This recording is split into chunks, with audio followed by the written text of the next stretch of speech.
Today, we're not trying to define nihilism. We're not debating whether it's right or wrong, and we're definitely not rushing to fix it. What we're doing instead is walking through how this idea came into existence and why it keeps reappearing quietly across history and modern life.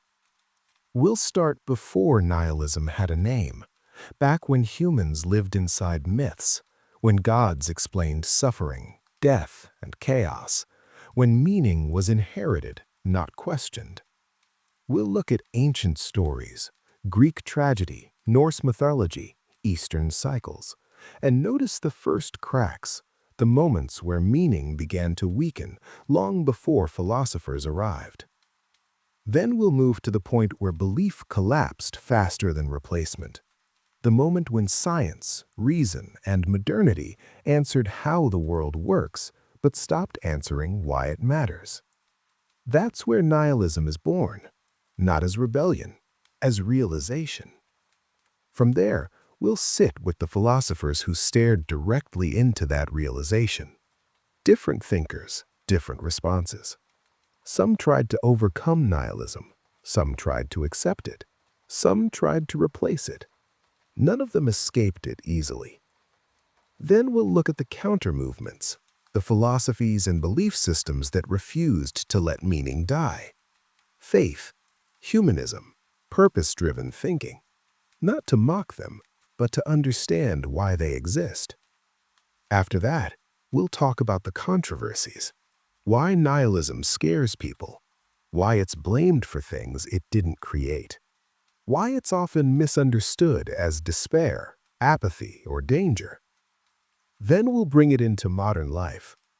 Burnout, success without satisfaction, endless optimization, irony, detachment, and quiet emptiness. Not as philosophy, but as experience. We'll also look at religious perspectives, not dismissively, but seriously. Religion as a response to nihilism, as resistance, as survival. And finally, we'll end where nihilism actually leaves you. Not answers, not motivation, but clarity. What remains when meaning isn't guaranteed? How people live after certainty collapses? And why nihilism doesn't tell you how to live. It just removes false explanations. This isn't a debate. It's a walk. Slow, honest, unresolved. So if you're looking for comfort, this may not give it to you. But if you're looking for understanding, the kind that doesn't rush you toward conclusions, then relax and sit back. You're listening to Wise Alchemy. Let's begin. Ancient gods were not gentle. They were not kind. They were not there to reassure. They existed to explain. They didn't promise fairness. They promised order. A harsh order, often cruel, but an order nonetheless. When disaster struck, the question wasn't why me? It was who did this? A flood wasn't meaningless. It was punishment. Someone had broken a rule, angered a god, disrupted a balance that needed correction. A famine wasn't random. It was displeasure, a warning, a reminder that survival depended on forces beyond human control. A death wasn't absurd. It wasn't an accident without explanation. It was destiny, written, decided, unavoidable. These answers didn't soften the blow. They didn't make grief smaller. They made it legible. Suffering wasn't chaos invading the world. It was the world expressing itself. That distinction mattered. Pain hurts differently when it isn't arbitrary, when it isn't meaningless noise in an indifferent universe. Ancient people didn't ask whether suffering should exist. They asked what it meant. And meaning, even cruel meaning, was preferable to silence. These stories didn't remove suffering. They contained it, like walls around a fire. The fire still burned, but it didn't spread everywhere. When a child died, Grief wasn't just private. It was ritualized, shared, placed inside a narrative larger than the family. Rituals existed for a reason. They weren't superstition. They were structure. They told people where to stand, what to say, how long to mourn, when to move forward. Meaning gave suffering edges. Without it, pain bleeds into everything. As long as suffering had a place, life made sense. Not morally, not emotionally, structurally. The world felt harsh, but not absurd. Dangerous, but not empty. No one expected the gods to be fair. They expected them to be there, to respond, to act, to explain. And for a long time, that was enough. Only much later would humans begin to notice something unsettling. Not that suffering continued, but that explanations were weakening. That the gods still existed in stories, but spoke less convincingly. That silence was creeping in where answers used to live. That's where the next shift begins. And once explanations fail, comfort doesn't matter anymore. In Greek tragedy, heroes don't fail because they are foolish. They fail because intelligence is never the highest authority. Fate is. These are not stories about ignorance. They are stories about limits. The hero thinks carefully, consults others, weighs consequences. They act with courage, with discipline, with sincerity. They choose what appears to be right. And still, they lose. Not because they misunderstood the situation, but because the situation was never theirs to control. This wasn't meant to teach despair. It was meant to teach placement. Greek tragedy reminded people where humans stood in the order of things. Capable of reason, capable of virtue, capable of greatness, but never sovereign. The gods did not oppose intelligence, they simply outweighed it. When Oedipus seeks truth, it is not curiosity that destroys him, it is accuracy. When he understands everything clearly, it is already too late. The tragedy is not that he was wrong. The tragedy is that knowing the truth did not grant him power. This wasn't pessimism, it was orientation. A way of teaching people how much responsibility they actually carried, and how much they didn't. Meaning in these stories did not emerge from human intention. It descended from above, from forces older than cities, older than laws, older than thought itself. The universe had a structure, and humans lived inside it. The gods didn't justify their decisions. They didn't argue. They didn't explain. They didn't have to. Authority does not persuade. It simply exists.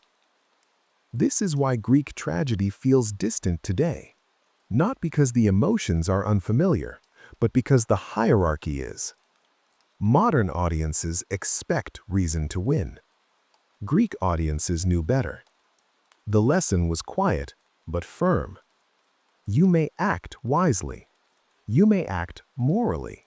You may act bravely. And still, the outcome may not belong to you.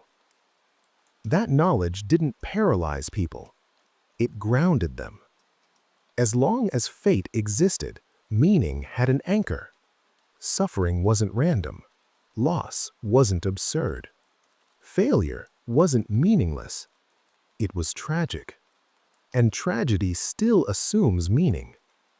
Only later, much later, would humans begin to suspect that fate itself might be a story. And once fate weakens, reason has nowhere left to stand. Where even the gods are no longer guaranteed, where meaning doesn't just overpower humans, it starts to disappear. Some mythologies did not stop at explaining suffering. They did not stop at giving pain a reason or chaos an author. They imagined something more unsettling, a world where explanation itself would fail. In Norse mythology, the gods are not timeless. They are powerful, yes, but they are also temporary, and they know it. From the very beginning, the end is already present, not hinted at, not feared as a distant possibility, known. There will be a final winter. The sun will darken, the seas will swallow the land, the structures that hold the world together will collapse. The gods themselves will die. This is not prophecy as warning, it is prophecy as certainty.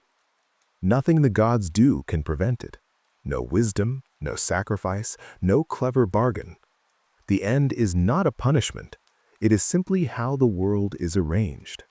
And that is what makes Ragnarok strange. The story is not driven by hope. There is no illusion that things will be saved. Yet the gods do not withdraw. They do not surrender to despair. They do not retreat into passivity. They prepare. They gather weapons they know will break. They form alliances they know will dissolve. They choose sides in a battle they cannot win. This preparation is not strategic, it is existential. The gods act not because action will succeed, but because action is still possible. Ragnarok is often misunderstood as a story of destruction, but destruction is not the center of the story. Awareness is. The gods fight with full knowledge of the outcome. There is no deception, no false optimism, no promised redemption waiting beyond the collapse. Meaning does not rest on victory here. It rests on stance. To fight is not to hope. It is to refuse meaninglessness, even when meaning has no future. That distinction matters. In many traditions, meaning survives because the world survives. In Norse myth, meaning survives even when the world does not. There is no guarantee that actions will echo into eternity, no promise that sacrifices will be remembered, no assurance that anything done now will matter later. And still, it matters now. This is not comfort, it is clarity stripped of illusion. Ragnarok does not deny annihilation, it looks directly at it, and still chooses engagement over retreat. This is why the myth feels so close to nihilism. The future offers nothing, no justice, no continuation, no cosmic reward.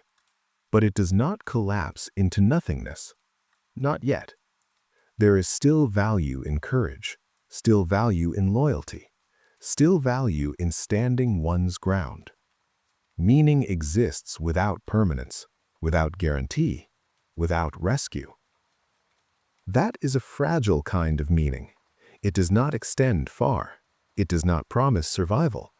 It exists only in the present moment of choice. This is not nihilism, but it is meaning pushed to its edge.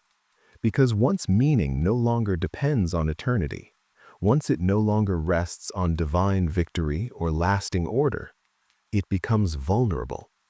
It can no longer lean on the future for support. It must justify itself entirely in the present. And that is a dangerous position for meaning to occupy.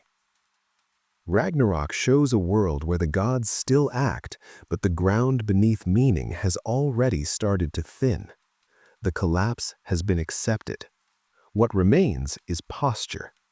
How one stands when nothing is coming to save the world. That posture is not despair, but it is no longer secure. Meaning still exists, but it no longer feels indestructible. It is held together by awareness and will, not by eternal structure. And once meaning reaches that point, it does not take much for it to slip. In Eastern traditions, meaning did not end in catastrophe. There was no final battle, no last fire, no definitive collapse. Meaning did not break, it dissolved. Life was not imagined as a line moving toward an ending. It was a circle, or something closer to a tide. Things arose. They remained for a time. They passed. And then they arose again. Creation, destruction, rebirth. Not as drama, as structure. Nothing was permanent, but nothing needed to be. Impermanence was not treated as a flaw in the universe. It was the universe. Where other traditions struggled to explain suffering, these traditions made room for it. Pain did not arrive as a moral problem. It arrived as a condition of existence. Loss did not demand justification. It did not need to be deserved. It did not require blame. Suffering was expected in the same way aging is expected, or weather, or night. Because of that, it did not ask cosmic questions. There was no need to know who caused this, no need to demand why this happened. What mattered was not explanation, it was response. How to endure without hardening, how to act without clinging, how to live without insisting that things remain. Here, emptiness did not signal absence, it signaled space. A clearing where attachment loosened, where meaning was lighter, less defended. Emptiness was not the enemy of meaning, it was the condition that kept meaning flexible. Nothing had to last forever to be real. Nothing had to be justified by eternity to matter now. This is why emptiness here does not feel like nihilism. There is no rebellion, no despair, no defiance against a silent universe. There is simply recognition. The world changes. Forms dissolve. Attachments break. And this does not require rescue. Meaning is not anchored in permanence. It is experienced in participation. To act fully, knowing the act will fade. To love, knowing love will end. To live, knowing life will pass. This is not collapse. It is release. Where Norse myth held meaning through resistance, Eastern traditions held meaning through non-attachment. Both stand close to the edge, but they lean differently. Here, the loss of guarantees does not hollow the world. It softens it. Emptiness does not demand replacement. It does not ask to be filled. It simply exists, and life continues inside it. Meaning here is not heavy. It does not need to carry the universe. It only needs to move with it. This is meaning without permanence, without drama, without collapse. And yet, even this form of meaning depends on something subtle, a shared understanding, a cultural agreement, a way of seeing that must be learned and maintained.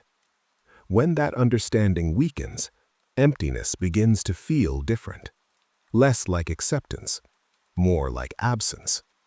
And that is where the next tension appears, not through destruction, but through erosion. All of these systems shared something fragile. They worked only while they were not examined too closely. Meaning did not need to be proven, it needed to be accepted. Authority held everything in place. The gods spoke, fate ruled, cycles repeated. And because they did, life felt oriented. People did not wake up each day deciding whether to believe. Belief was not an act, it was the background. But authority is not the same as truth. It depends on recognition, on repetition, on silence around certain questions. At first, nothing broke. The rituals continued, the stories were retold, the names remained sacred. The change was subtle, almost invisible. Someone wondered why this god ruled here and not somewhere else. Someone noticed that different villages answered suffering differently. Someone realized that fate sounded a lot like explanation after the fact. These were not acts of rebellion, they were moments of attention. Questions didn't arrive all at once, they surfaced casually, between rituals, between generations, between explanations that no longer felt inevitable. Why this God? Not as an attack, as curiosity. Why this fate? Not as a protest, as uncertainty. Why should this story rule my life? Not as defiance, as distance. And distance changes things. Once a story is seen as a story, it no longer commands in the same way. It can still guide, still comfort, still organize life, but it must now compete with alternatives. Authority weakens not when it is opposed, but when it is compared. The gods did not disappear. They simply stopped being the only explanation available. Fate did not vanish. It began to sound like one interpretation among many. Cycles continued, but they no longer answered everything. Meaning did not collapse, it thinned. And thinning is dangerous because it is easy to ignore. Nothing dramatic announces the first crack. There is no collapse, no replacement, just a growing sense that explanations require maintenance, that belief is no longer automatic, that agreement is no longer unanimous. Doubt does not rush in, it lingers. It sits beside belief without challenging it openly, and once doubt is present, authority has already changed. Not broken, but no longer absolute. Meaning still functions, but it now relies on participation, on reinforcement, on continued willingness to accept. That shift is small, but it alters everything that follows. Because once meaning depends on agreement, it becomes vulnerable to withdrawal. And once authority can be questioned, silence becomes possible. Not the silence of destruction, the silence of unanswered questions. That is where the ground begins to feel less solid, and where the world starts asking for something it never demanded before: justification. Nihilism did not arrive with philosophers. It arrived earlier, quieter. It arrived when stories stopped answering. Not because they vanished, but because they no longer carried the same weight.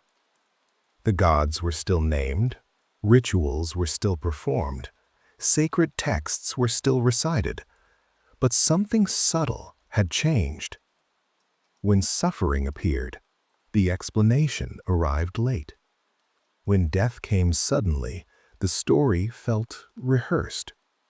When loss struck without pattern, the answers sounded thinner than before. The gods had not disappeared, they had grown distant. Their voices no longer filled the space automatically. They needed interpretation, defense, clarification. Meaning did not collapse in a single moment. It weakened gradually. Stories that once commanded now persuaded. Stories that once settled questions now raised more of them. Authority became conditional. People still believed, but belief required effort. It had to be repeated, reinforced, protected from doubt. That alone was new. When meaning must be maintained, it is no longer absolute. The world continued. Children were born, people worked, communities survived. But something was missing. Not purpose, certainty. Suffering remained exactly as it had always been. Pain did not lessen. Loss did not slow. Death did not wait. What faded was explanation. And without explanation, suffering changed texture. It no longer pointed beyond itself. It no longer belonged to a larger order by default. It simply existed. Meaning echoed now. It sounded familiar, but it did not command. People began to notice the gap, not with panic, with unease. If this story explains suffering, why does it fail here? If this God governs the world, why does the pattern break? If this fate rules everything, why does it feel so arbitrary? These questions did not demand answers immediately. They lingered, and in that lingering, a new question slowly formed. If no story guarantees meaning, if no explanation is final, if no authority is unquestionable, what does meaning rest on? This question did not destroy the world. Life continued, societies adapted, new systems emerged. But the old world no longer felt stable. Meaning had lost its anchor, and without an anchor, even solid ground begins to shift. People were still standing, but they were no longer standing inside meaning. They were standing in front of it, looking at it, evaluating it, wondering how much weight it could still carry. That distance between human beings and the stories that once held them is small, but it changes everything. Because once meaning must justify itself, it can fail. And once failure becomes possible, silence is no longer unthinkable. The world had not ended, but it had stopped explaining itself. And that is where something new begins to take shape. Not loudly, not deliberately, but inevitably. When gods stop answering, humans do not collapse into despair. That comes later, if it comes at all. The first response is hesitation, a pause. People continue their lives much as before. They work, they raise children, they follow customs. But something has shifted beneath the surface. The old explanations are still available. They are still spoken aloud, but they are no longer unavoidable. So people look around. They compare stories. They notice differences.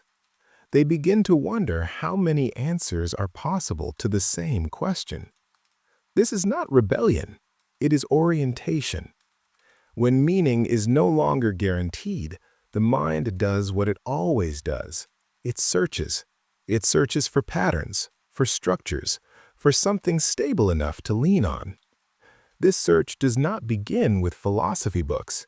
It begins with ordinary questions. Why does this explanation work here, but not there? Why does suffering seem so uneven? Why does belief feel harder to maintain than it used to? These questions are not hostile.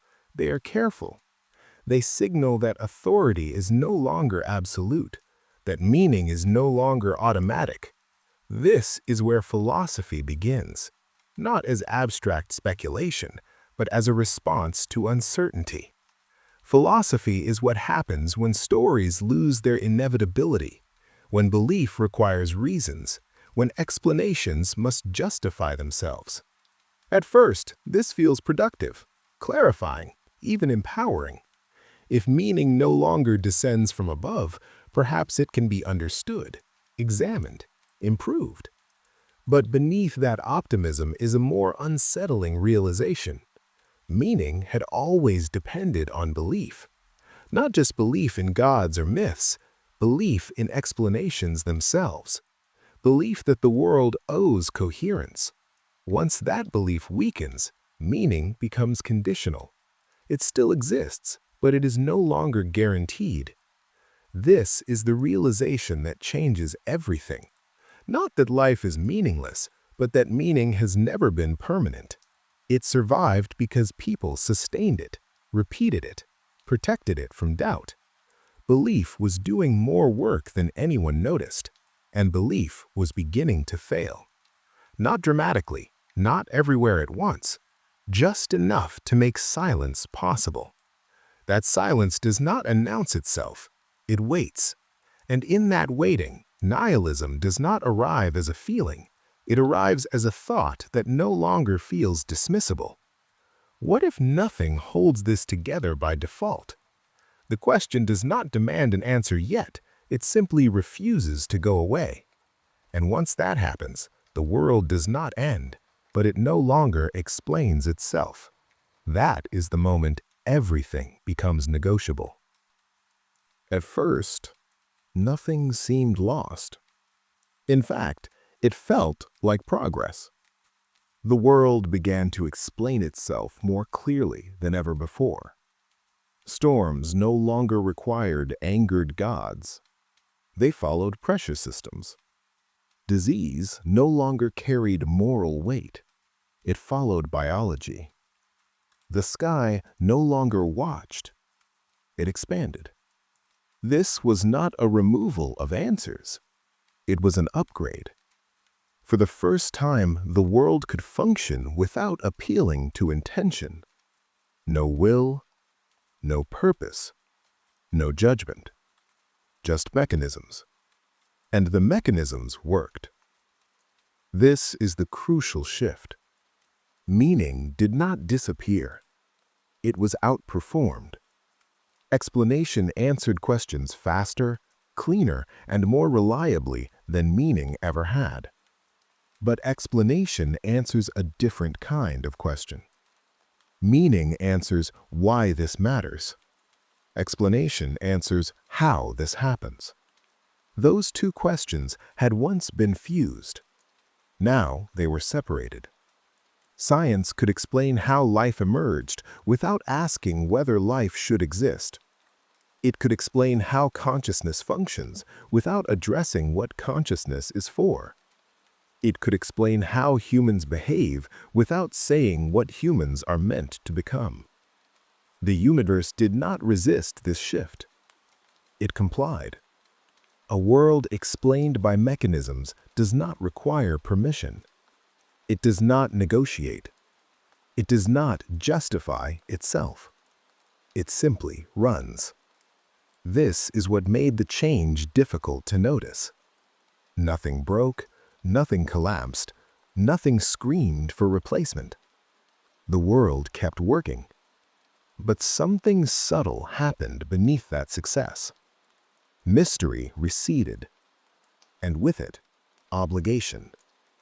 When the universe no longer intends anything, it no longer expects anything. Suffering becomes a condition, not a message. Death becomes an event, not a verdict. Life becomes a process, not a calling. Explanation does not accuse, but it also does not console. This is where the emptiness appears, not as despair, as neutrality. A world that explains everything does not tell you why to care about any of it. Meaning had once done that work. Quietly. Automatically. Now explanation stood alone. Accurate. Efficient. Indifferent. This is the tension at the heart of modern nihilism. Not that nothing is true, but that truth does not instruct. Not that nothing exists, but that existence does not imply importance. The universe still functions perfectly well. It just does not ask anything of us. And that silence is new. The Enlightenment did not set out to destroy meaning. It set out to optimize truth. Its promise was simple.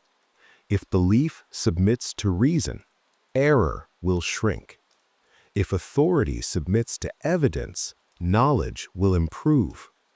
If claims can be tested, falsehood will not survive. And this promise worked spectacularly.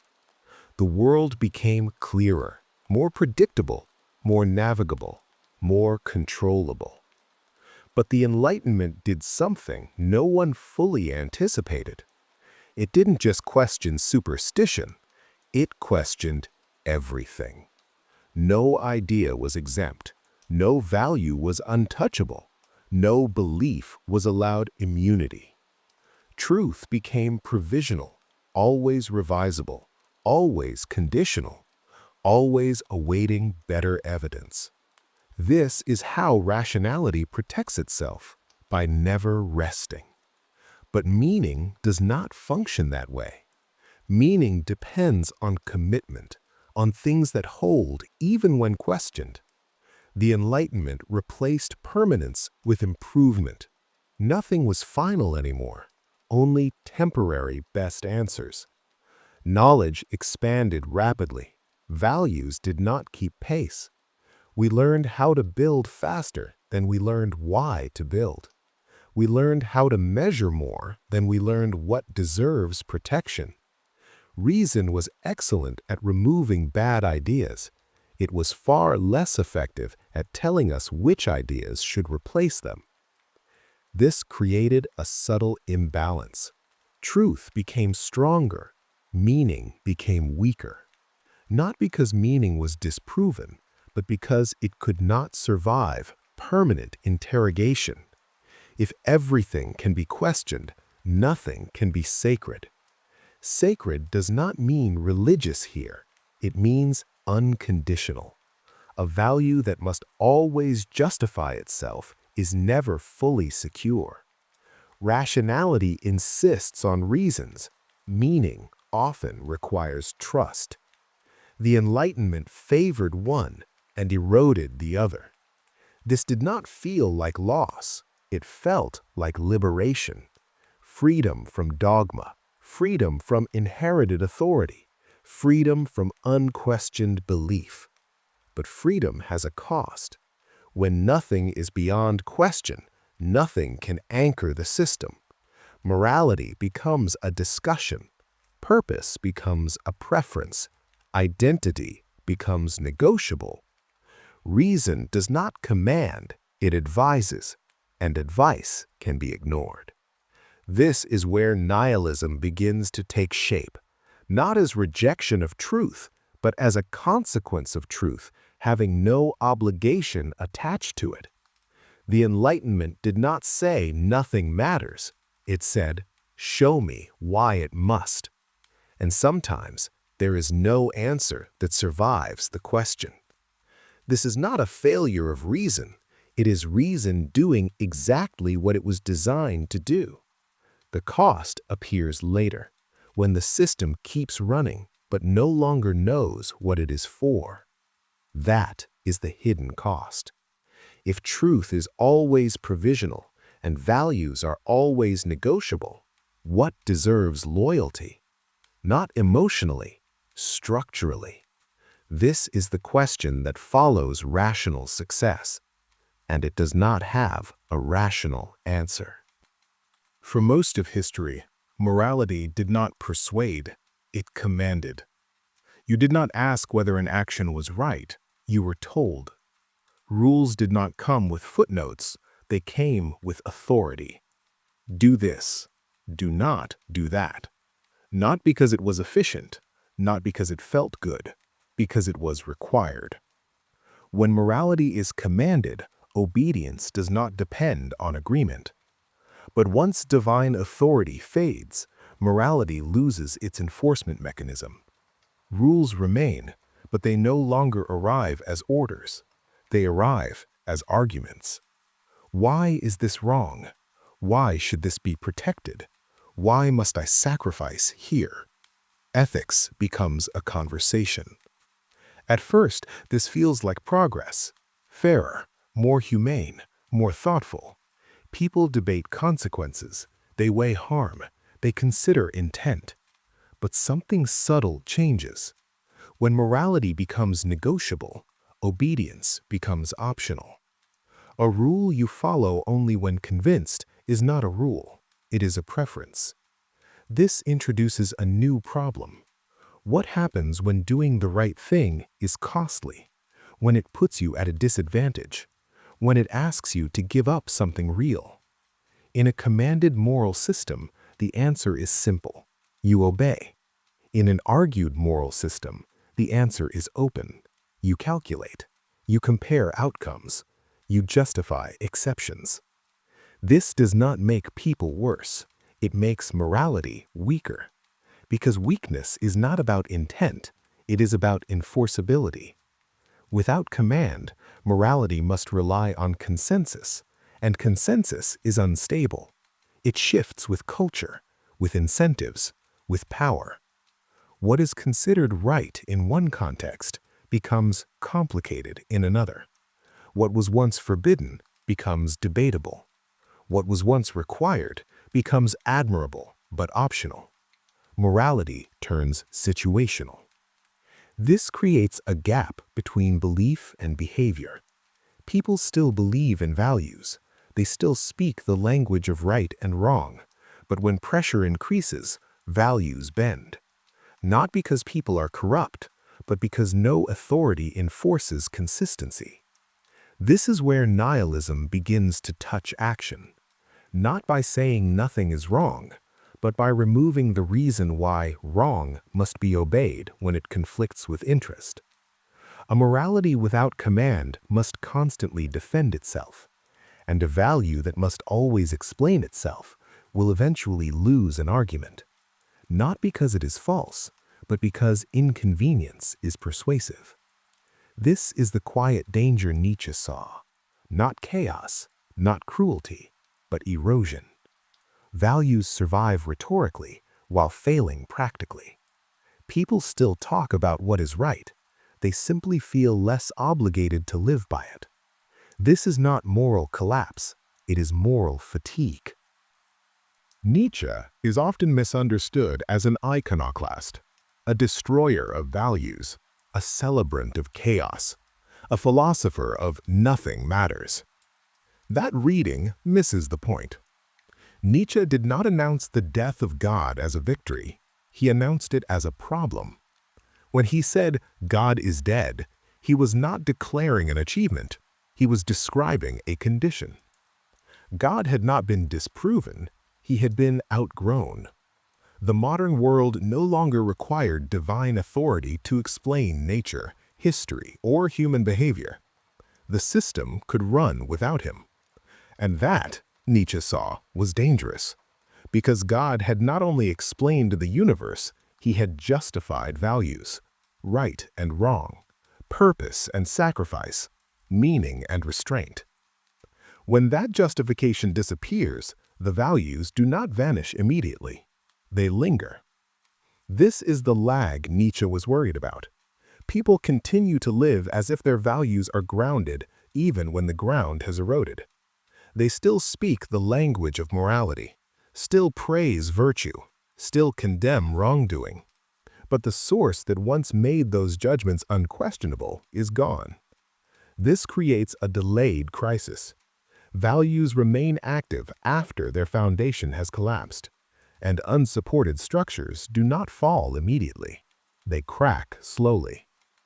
Nietzsche's fear was not that people would become immoral, it was that morality would become weightless, still present, still visible, but no longer binding. In such a world, values survive as habits, as traditions, as cultural residue. But habits weaken under pressure. Traditions fracture when challenged. Residue does not command loyalty. This is what Nietzsche meant by nihilism, not destruction, not despair, but hollowness. A condition where values exist without necessity, where belief continues without justification. Nihilism for Nietzsche was not a philosophy to adopt, it was a diagnosis to confront. He did not ask, "What if nothing matters?" He asked, "What happens when people keep acting as if things matter after they no longer believe they must?" That question has consequences. Without foundations, values compete. Without guarantees, strength replaces truth. Without obligation, convenience wins. Nietzsche did not want chaos. He feared drift, a society moving forward on borrowed conviction. This is why his writing feels urgent, not because he wanted to destroy meaning, but because he could see how easily it would dissolve once belief lagged behind reality. Nihilism was not the event, it was the aftershock, the delayed effect of a world that removed its foundations without replacing them. Most people do not encounter nihilism as a philosophy. They encounter it as a mood. Not despair, not panic, just a dull absence of urgency. Nothing feels worth fighting over. Nothing feels worth defending too strongly. Nothing feels final enough to demand sacrifice. This is passive nihilism. It doesn't announce itself. It doesn't argue. It doesn't rebel. It drifts. People still work. They still plan. They still talk about values. but conviction softens. Beliefs are held lightly. Opinions are framed ironically. Commitment is replaced with distance. Caring too much begins to feel naive. Irony becomes a shield. Detachment becomes sophistication. Saying nothing really matters does not feel tragic. It feels calming. If nothing matters, nothing can disappoint too deeply. Nothing can demand too much. Nothing can hurt as badly. This is why passive nihilism spreads quietly. It numbs before it empties. Strong belief is exhausting. Strong conviction requires defense. Strong meaning invites conflict. Passive nihilism avoids all three.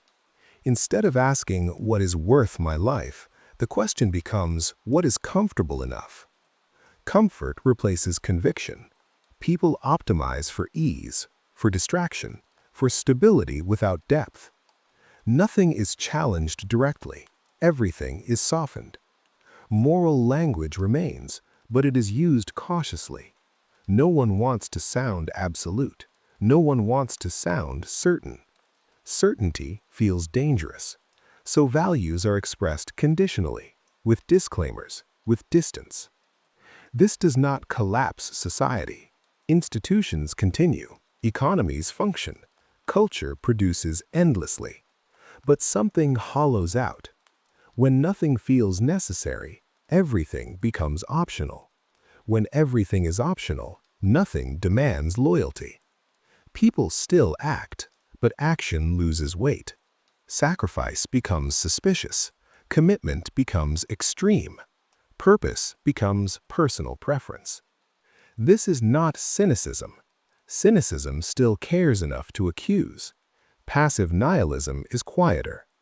It shrugs. And that shrug spreads. Not everyone responds to meaninglessness by drifting. Some respond by accelerating. When inherited meaning collapses, the vacuum does not stay empty. For some people, emptiness is unbearable. Silence feels dangerous. Uncertainty feels like threat. So meaning is not mourned, it is replaced, quickly, forcefully, absolutely. This is active nihilism. Instead of saying nothing matters, it declares this is all that matters. Intensity becomes the substitute. Causes harden into identities. Beliefs turn rigid. Doubt becomes betrayal. Certainty feels like relief. After a world where nothing is guaranteed, absolute conviction feels grounding. It simplifies. It clarifies. It tells you who you are and who stands against you. Active nihilism does not arise from belief, it arises from the need for belief. When meaning is no longer inherited, it must be manufactured. And manufactured meaning is often extreme. It does not tolerate ambiguity, it does not allow hesitation. It demands loyalty. Because fragility cannot sustain intensity. These systems promise purpose, but they deliver pressure. Every action must align, every thought must signal belonging, every doubt must be resolved. There is no room for uncertainty because uncertainty is what caused the collapse. This is why active nihilism often looks like moral clarity. Everything is framed as urgent, everything is framed as existential, everything is framed as now or never. This urgency is not about the cause itself, it is about avoiding the void. Absolute causes do not arise because they are true, they arise because they are complete. They explain everything, they justify everything, they demand everything. And in return, they remove the burden of ambiguity. No more negotiation, no more provisional values, no more unanswered questions. But this relief comes at a cost. Manufactured meaning must be defended constantly. Any challenge threatens collapse, any contradiction reopens the void. So opposition must be crushed, complexity must be reduced, nuance must be rejected. This is not strength, it is fragility armored. Active nihilism does not rebuild meaning, it overwrites it. Where passive nihilism hollows slowly, active nihilism hardens dangerously. One dissolves conviction, the other weaponizes it. Both emerge from the same condition, a world where meaning is no longer guaranteed. The difference is response. One shrugs, the other clenches. Neither escapes nihilism, they simply manage it differently. Nihilism does not need to be believed in to shape how life is lived. In modern life, it is built into the environment. Most people do not experience nihilism by reading philosophy. They experience it through systems, forms, processes, metrics, procedures. Life is increasingly organized around what can be measured: productivity, efficiency, performance, output. These systems do not ask why, they ask how much.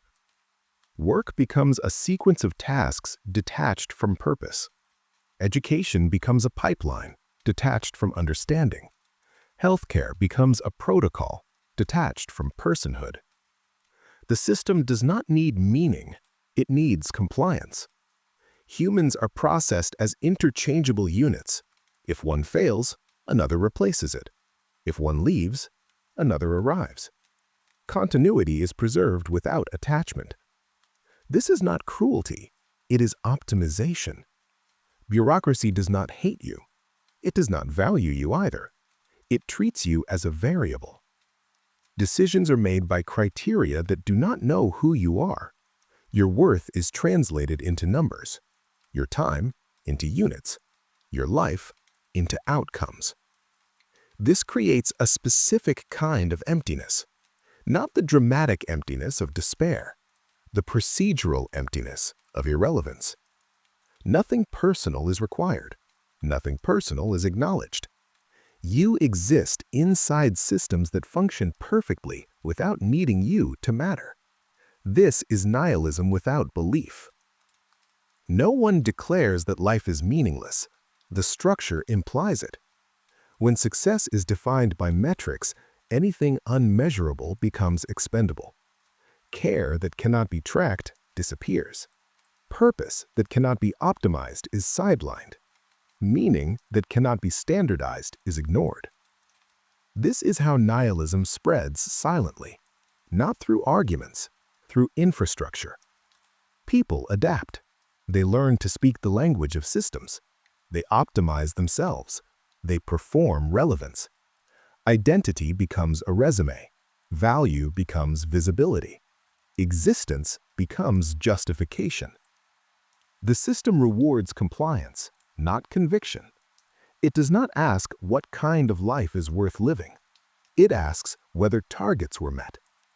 This is why modern nihilism feels ordinary. Nothing is forbidden. Nothing is sacred. Nothing is required beyond functionality.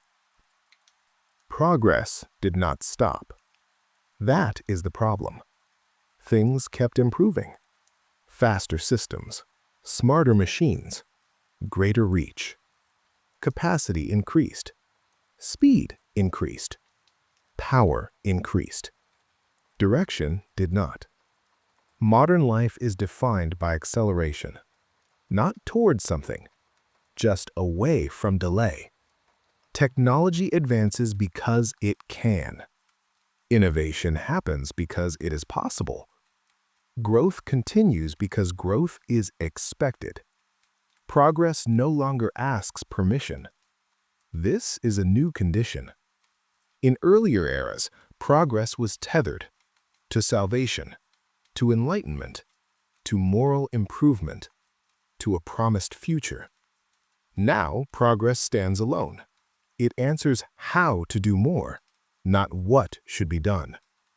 Every problem becomes a technical challenge. Every obstacle becomes an optimization task. Can it be done faster? Cheaper? At scale? Rarely should it be done at all. Progress measures success in velocity. The faster something spreads, the more successful it is assumed to be. But speed is not direction. A system can move perfectly and still go nowhere. This creates a strange emptiness. Life becomes busy without feeling purposeful. Change becomes constant without feeling meaningful. Innovation becomes impressive without feeling necessary. People sense this intuitively. They live inside a future that arrives continuously but explains nothing. There is always a next update, always a next breakthrough, always a next solution, but no shared answer to what all of this is for. Progress no longer promises fulfillment. It promises continuation. And continuation is not meaning. This is why modern optimism feels thin.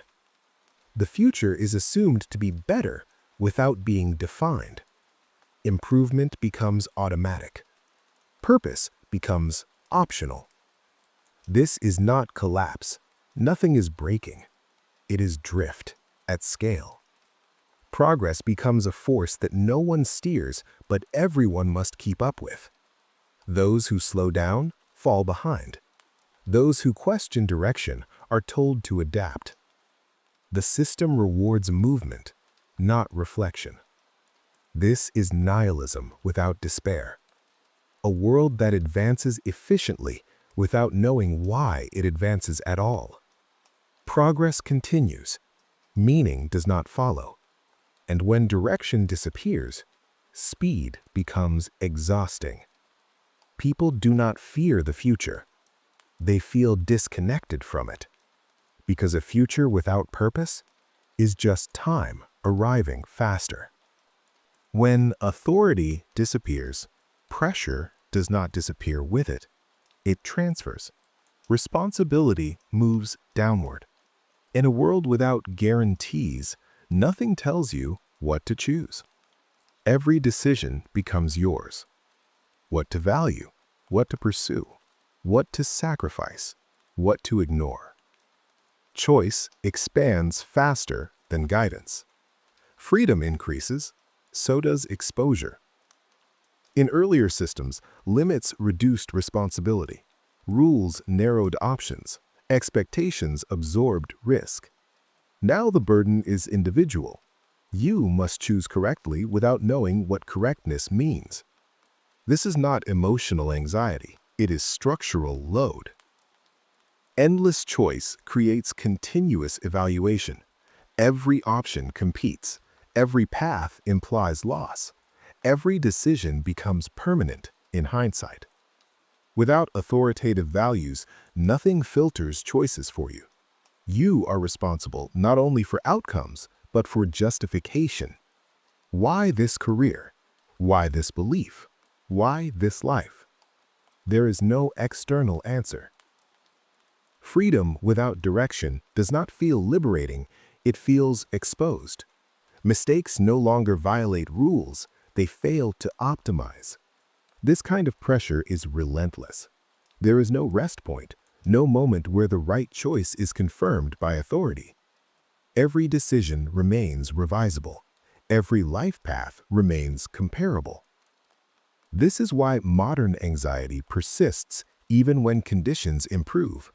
Nothing is wrong, nothing is forbidden, nothing is certain. Nihilism does not remove obligation, it multiplies it. When nothing is given meaning, everything demands explanation. You must create purpose while competing with infinite alternatives. This is not despair, it is overload. The system keeps asking, why this and not something better? And there is no answer that ends the questioning. This pressure does not come from failure, it comes from possibility. Too many futures, too few reasons to choose one. Nihilism does not spread because it is comforting. It spreads because it feels honest. It refuses consolation. It rejects reassurance. It does not soften its claims to make life easier to accept. For intelligent people, this matters.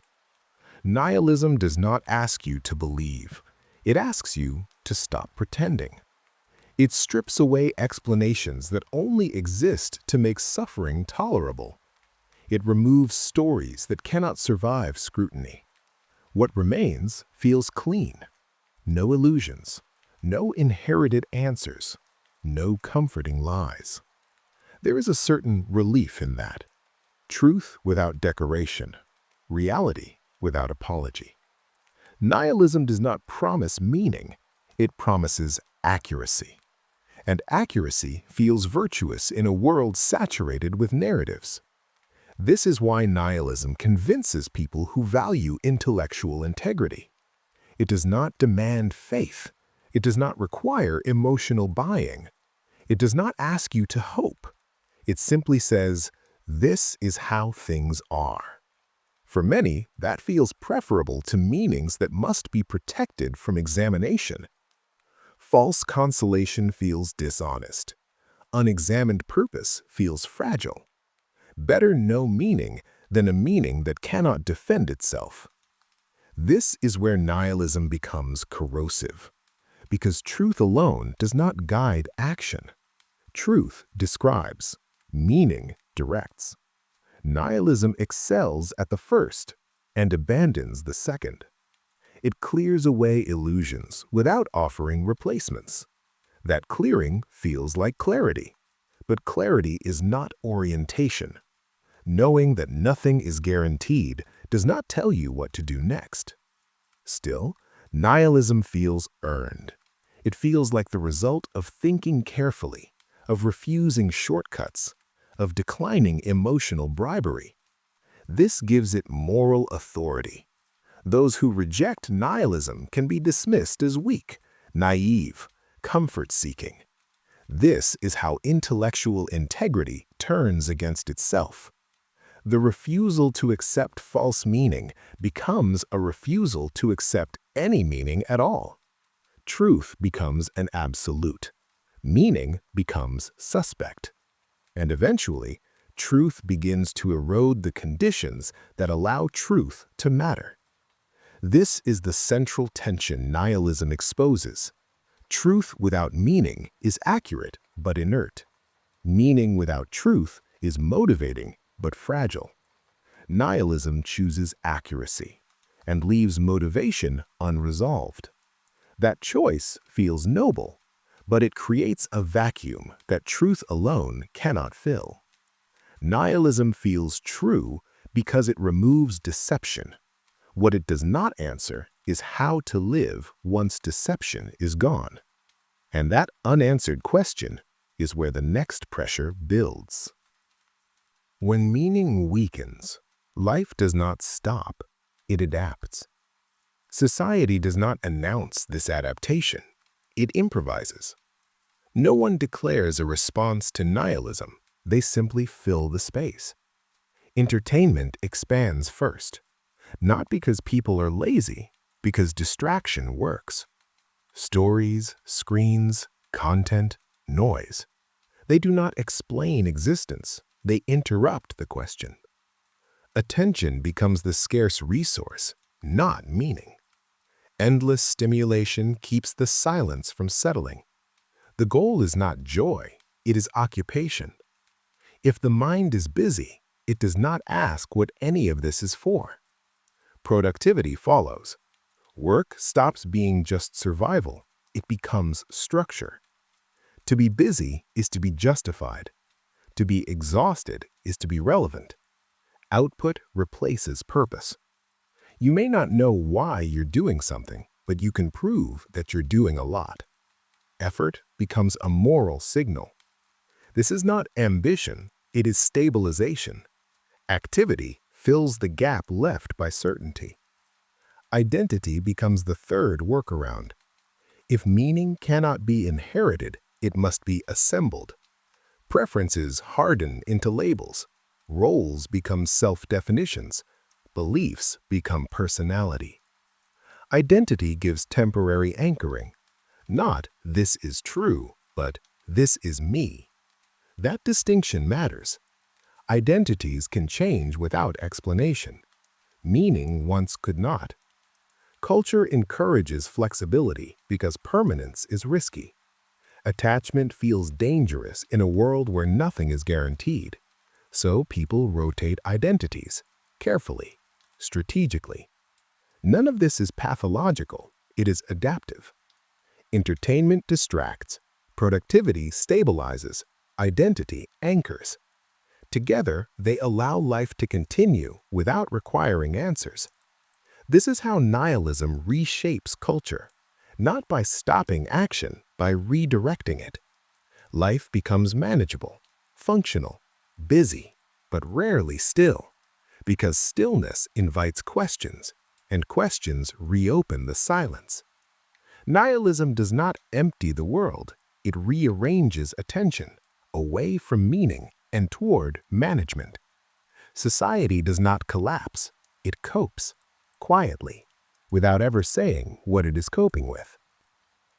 The decline of traditional religion did not remove faith, it displaced it.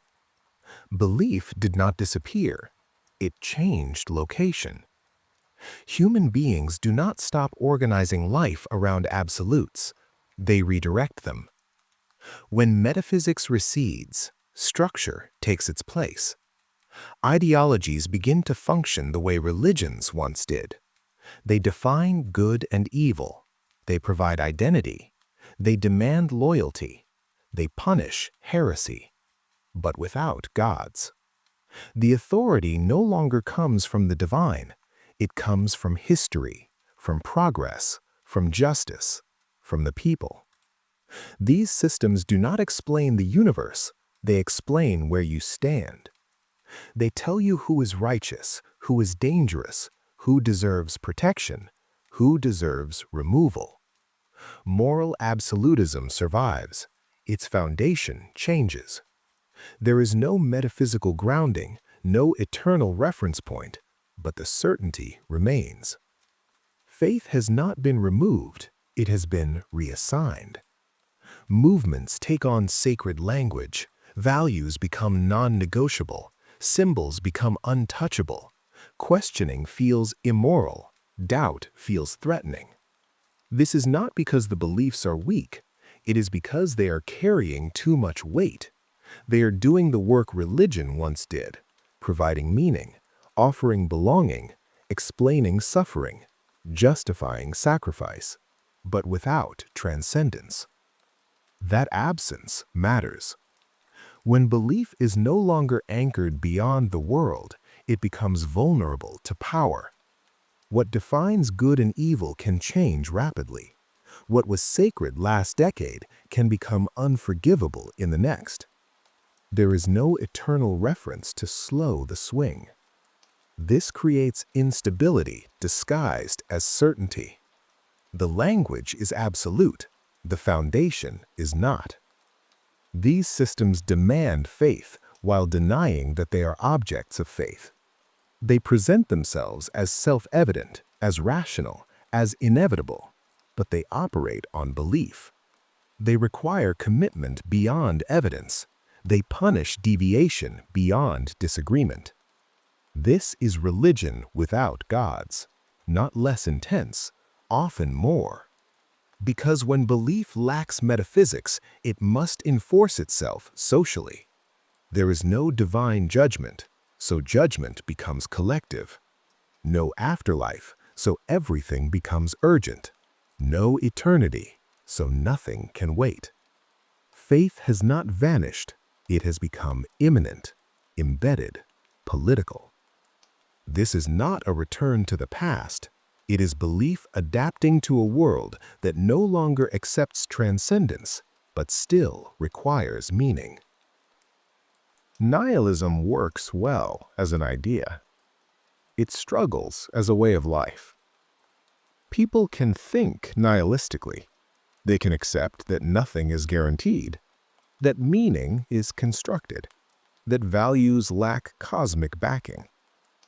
They can understand all of this clearly, and still, they continue to act as if meaning exists. They care about outcomes. They protect certain people. They react to injustice. They grieve losses. None of this is logical from a purely nihilistic position. but it happens anyway. Values persist even when belief in their foundations fades. People behave as if some things matter more than others, as if some actions are wrong even when inconvenient, as if some sacrifices are necessary even when unjustified. This is not hypocrisy, it is limitation. Nihilism describes the absence of guarantees. It does not remove human orientation. You can deny objective meaning, but you cannot stop prioritizing. Every choice implies value. Every action ranks one thing above another. Complete indifference is not neutral. It is impossible.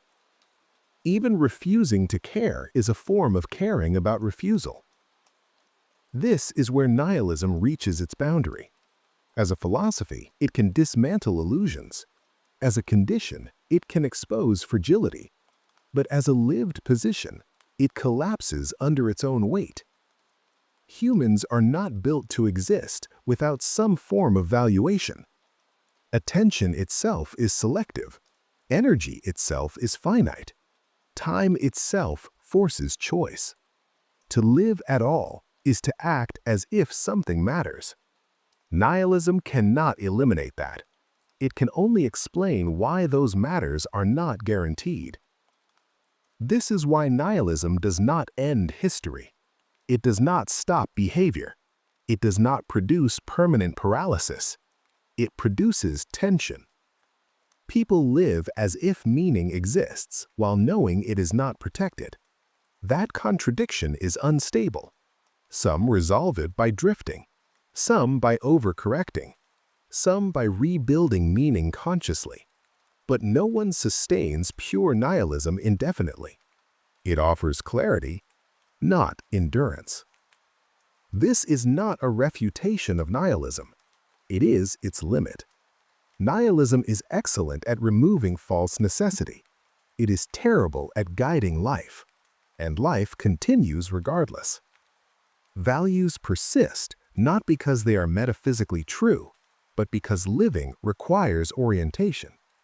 You can think nihilistically. You cannot live that way for long. Something always returns: care, attachment, commitment, direction. Not guaranteed, not eternal, but unavoidable. That is where the next question emerges. Not whether meaning exists, but how it survives once guarantees are gone. After nihilism, meaning does not return on its own. There is no revelation, no hidden structure waiting to be uncovered. Meaning does not reappear because it was never waiting. What remains is construction. Not invention in the creative sense, construction in the practical one. Something assembled, with limited materials, under imperfect conditions, without guarantees. Meaning is no longer inherited, it is chosen. That choice does not feel empowering, it feels exposed. There is no authority to appeal to, no tradition that absolves responsibility, no foundation that protects decisions from doubt. Responsibility replaces inheritance. If something matters, it matters because someone sustains it. Not because it is eternal, not because it is necessary, because it is maintained. This makes meaning fragile. It can fail. It can be abandoned. It can be replaced. There is no illusion of permanence, no promise that values will outlast those who hold them. This fragility is not a flaw. It is the condition. Post-nihilistic meaning does not claim universality. It does not insist. It does not convert. It accepts contingency. Values are held with awareness of their limits. Commitments are made without metaphysical insurance. This does not make them weaker. It makes them honest. Meaning constructed this way cannot lean on destiny. It must be renewed, repeated, defended quietly through action. There is no certainty here, only continuity. Nothing is revealed, nothing is guaranteed, but something is sustained. Not because the universe demands it, but because life does. This is not hope. It is maintenance. Meaning becomes something you keep alive, not because it is true, but because letting it die has consequences you are unwilling to accept. There is no comfort in this, only clarity. Meaning after nihilism does not save you. It asks something of you. And whether you answer is no longer decided for you. That is the condition that remains once discovery is no longer possible. When guarantees disappear, life does not stop. Nothing dramatic happens. No final verdict is delivered. No conclusion arrives to seal the argument. What disappears is protection. Meaning continues without insulation. Values persist without certainty. Life goes on without cosmic insurance. There is no promise that things will work out. No assurance that effort will be rewarded. No authority confirming that sacrifice was necessary. And yet, people still choose. They still commit. They still care. They still act, as if some things should be protected, even when protection is not guaranteed. This is not contradiction. It is condition. Meaning no longer descends. It is sustained. Not by truth, not by destiny, not by necessity, by repetition, by responsibility, by refusal to let everything dissolve. Nothing secures these choices. They can fail. They can be abandoned. They can be judged meaningless by anyone else. That vulnerability does not disappear. It becomes permanent. This is what remains after guarantees. A life where meaning is possible, but never safe. Where values exist, but are never final. Where commitment matters precisely because it is not protected. Nihilism does not end meaning. It ends guaranteed meaning. What follows is not resolution. It is exposure. Meaning without authority. Values without certainty. Life without explanation waiting at the end. Nothing fills the gap completely, and that gap does not close. It stays open as a condition of modern life. What people do inside that openness, how they cope with it, avoid it, exploit it, or live honestly within it, is not philosophy anymore. It is life. And that is where the next part begins. Schopenhauer does not ask whether life has meaning. He assumes it does not, and then asks something more unsettling. What if suffering is not a flaw in existence, but its basic structure? For Schopenhauer, the problem is not pain. The problem is desire. To desire is to lack. To lack is to suffer. The moment a desire is fulfilled, it dissolves, and another takes its place. Satisfaction does not arrive. It passes through. Pleasure is not a state. It is a pause between discomforts. You eat because you are hungry. You rest because you are tired. You succeed because you were dissatisfied. And once satisfied, boredom appears. Life oscillates, he says, between pain and boredom, not meaning and fulfillment, not progress and purpose. Pain when we want, boredom when we get. This is not emotional pessimism. It is mechanical. Desire generates movement. Movement generates striving. Striving guarantees dissatisfaction. There is no final state where the system resolves. Meaning in this framework is not a discovery. It is a sedative. Humans invent stories to tolerate the endless wanting. Love romanticizes desire. Achievement disguises dissatisfaction.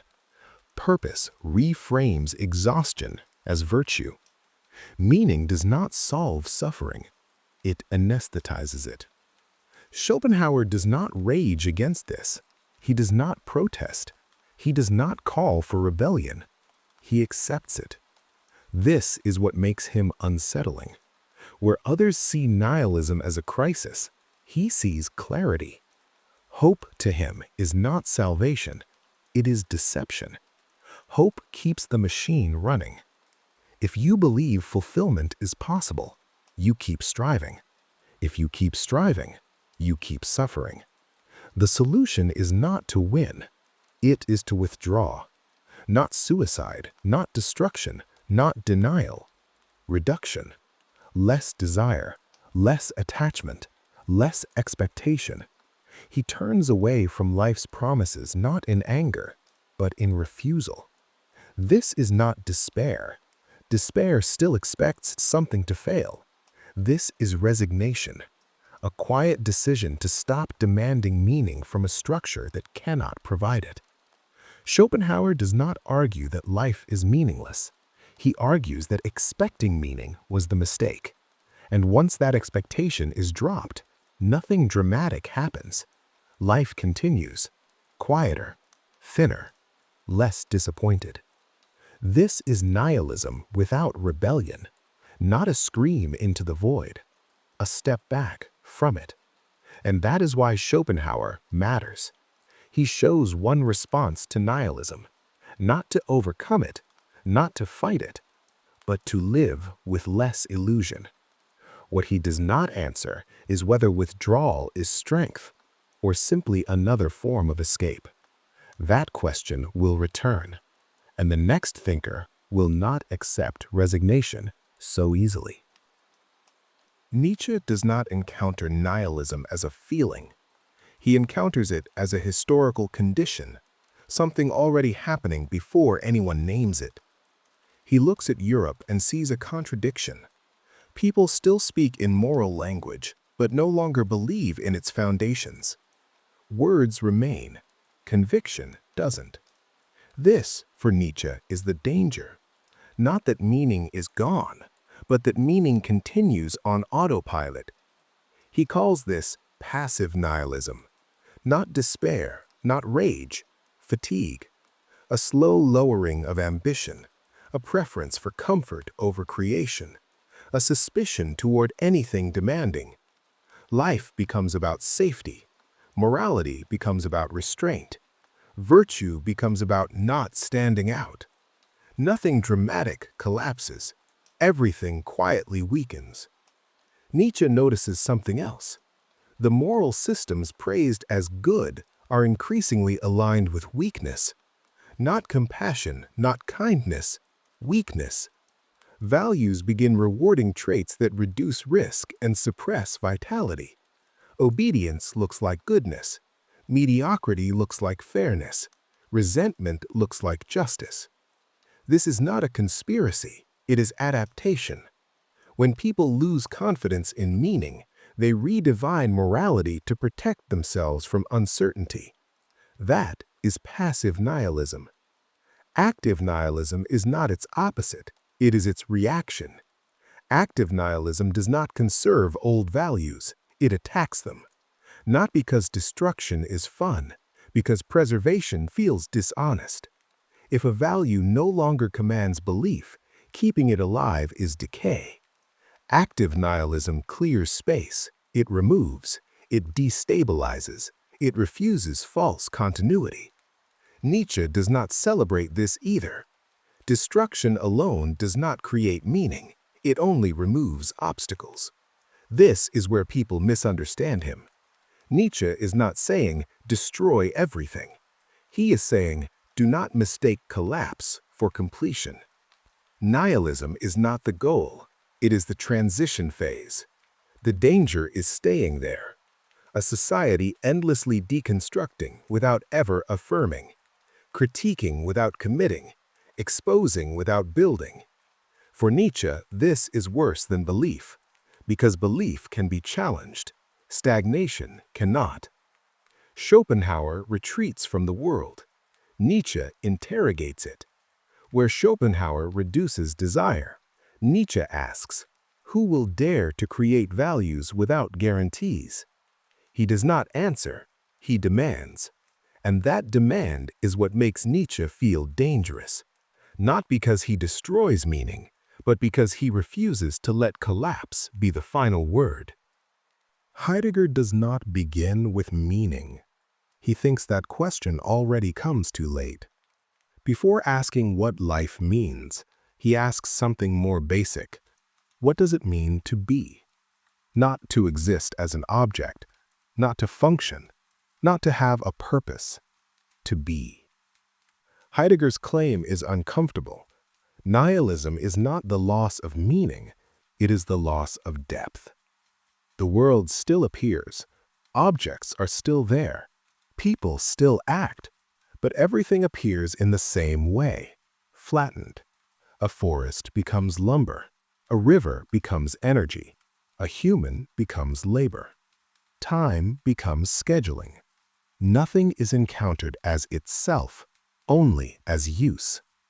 Heidegger calls this forgetting being, not forgetting facts, not forgetting knowledge, forgetting the difference between what something is and what it is for. Technology accelerates this forgetting, not machines, a mindset, a way of seeing the world as standing reserve, as inventory, as potential output. In this mindset, nothing is allowed to simply exist. Everything must justify itself. What can it do?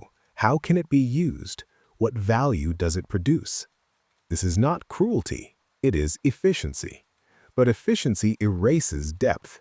When everything is equally available, nothing is encountered as meaningful, not because meaning is denied, but because meaning never has time to appear. Heidegger does not say nihilism happens because people stop believing. He says it happens because people stop noticing. The question of being is not answered incorrectly, it is never asked. Life becomes a surface, busy, optimized, functional, and strangely thin. Nothing feels false, nothing feels profound, only interchangeable. This is nihilism without despair, a world full of things that never disclose themselves. Meaning disappears not through destruction, but through indifference of depth. Heidegger does not offer solutions, he offers interruption, a pause, a slowing down, a reminder that the question, what should we believe, presupposes something deeper, that we still know how to encounter what is. Nihilism for Heidegger is not believing nothing, it is living in a world where everything is equally shallow, not meaningless, just endlessly usable. This is why Heidegger feels strange next to other thinkers. He is not arguing, he is pointing. And once you see what he points to, the discomfort does not go away. Because the world does not feel empty, it feels overexposed. Everything visible, nothing deep. That is his warning. Not that meaning has died, but that the question capable of holding meaning has quietly vanished. Sartre begins with refusal. There is no human nature. Nothing is waiting inside you to be discovered. No essence, no role, no destiny. You are not something first that then acts. You act, and that is what you are. This is not optimism. It is exposure. If nothing defines you in advance, then nothing excuses you afterward. Every action counts because nothing explains it away. You cannot say, I was born this way. I had no choice. That's just who I am. Those are evasions. For Sartre, nihilism removes alibis. There is no meaning built into the world, which means every meaning that exists because someone chose it, including yours. Choice is not optional. Even refusing to choose is a choice. Even doing nothing decide something. This is where anxiety enters. Not fear, not despair, anxiety. Anxiety is not a malfunction, it is information. It signals that you are free and cannot hand responsibility elsewhere. You feel anxious because you sense that nothing guarantees your decisions. No God will correct them. No nature will justify them. No system will absorb the consequences. You stand alone in front of what you do. This is why freedom feels heavy. It does not feel like opportunity. It feels like obligation. You are responsible not just for yourself, but for the kind of humanity your actions imply. Every choice says, this is how one should live, even if you deny that intention. This is Sartre's cruelty. He does not let nihilism turn into apathy. Meaninglessness does not release you from responsibility, it multiplies it. You cannot hide behind values. You cannot wait for meaning. You cannot claim neutrality. There is no outside position. To live at all is to take a stance, and every stance creates meaning whether you want it to or not. This is why Sartre calls nihilism a kind of liberation. Not because it feels good, but because it strips away excuses. You are free, and that freedom demands something. No comfort, no guidance, no forgiveness built in, only accountability. Schopenhauer withdraws. Nietzsche demands creation. Heidegger slows perception. Sartre corners you and asks, now that nothing decides for you, what will you decide? That question does not end. It follows you into every action. And that is why Sartre is unbearable. He does not allow nihilism to become distance. He turns it into responsibility you cannot set down. Next, Camus will refuse this pressure. Not by denying freedom, but by denying resolution. Imagine a man pushing a stone uphill. No explanation, no promise, no finish line waiting at the top. The stone rolls back down. It always does. Camus does not ask why the stone exists. He does not ask who put it there. He does not ask what it symbolizes. He asks something simpler. What does the man do after he understands that this will never end? This is the absurd. Not suffering alone, not meaninglessness alone, but the collision between a mind that wants meaning and a world that does not provide it. The absurd is not a problem to be solved. It is a condition to be lived inside. Camus rejects escape, not because escape is immoral, but because it is dishonest. Religious hope promises resolution. Camus refuses it. Philosophical systems promise answers. Camus refuses them. Even suicide, to him, is not rebellion. It is surrender, because it ends the tension. Camus insists on something harder, staying, living fully inside the contradiction. No illusions, no future payoff, no final meaning waiting at the end.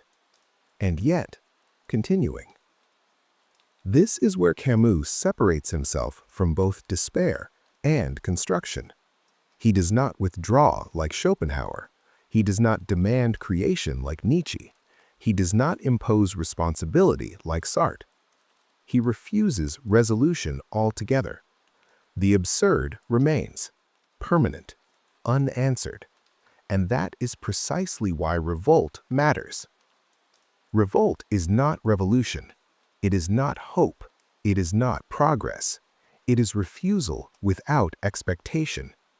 To push the stone knowing it will fall. To live knowing meaning will not arrive. To act without believing the act will be justified. This is not optimism, it is clarity. Camus does not say life is meaningful. He says it is yours, and that ownership does not require explanation. Happiness, in this framework, is not fulfillment, it is lucidity. The man walking back down the hill knows the truth and still walks. Camus asks us not to solve nihilism, but to stop waiting for permission to live despite it. Acceptance without surrender. Defiance without illusion. Not because the world changes, but because you do not lie to yourself anymore. That is Camus' answer. Not a cure, not a system, not a future, a posture. And unlike the others, it does not promise transformation, only honesty, and the decision to keep walking. Place the same condition in front of 5 minds. No explanation left, no guarantees remaining, no meaning waiting to be discovered. What changes is not the situation, it is the response. Schopenhauer looks at life and sees endless wanting. He steps away, not to protest, not to reform, to reduce exposure. Less desire, less attachment, less disappointment. His stance is escape, not denial of reality, withdrawal from its demands. Nietzsche stands in the same place and sees danger in retreat. He refuses stillness. Old values are dead. Lingering is decay. If nothing commands belief, something must be created. His stance is transformation. Destroy what weakens, risk what replaces it. Heidegger does not argue with either. He barely looks at them.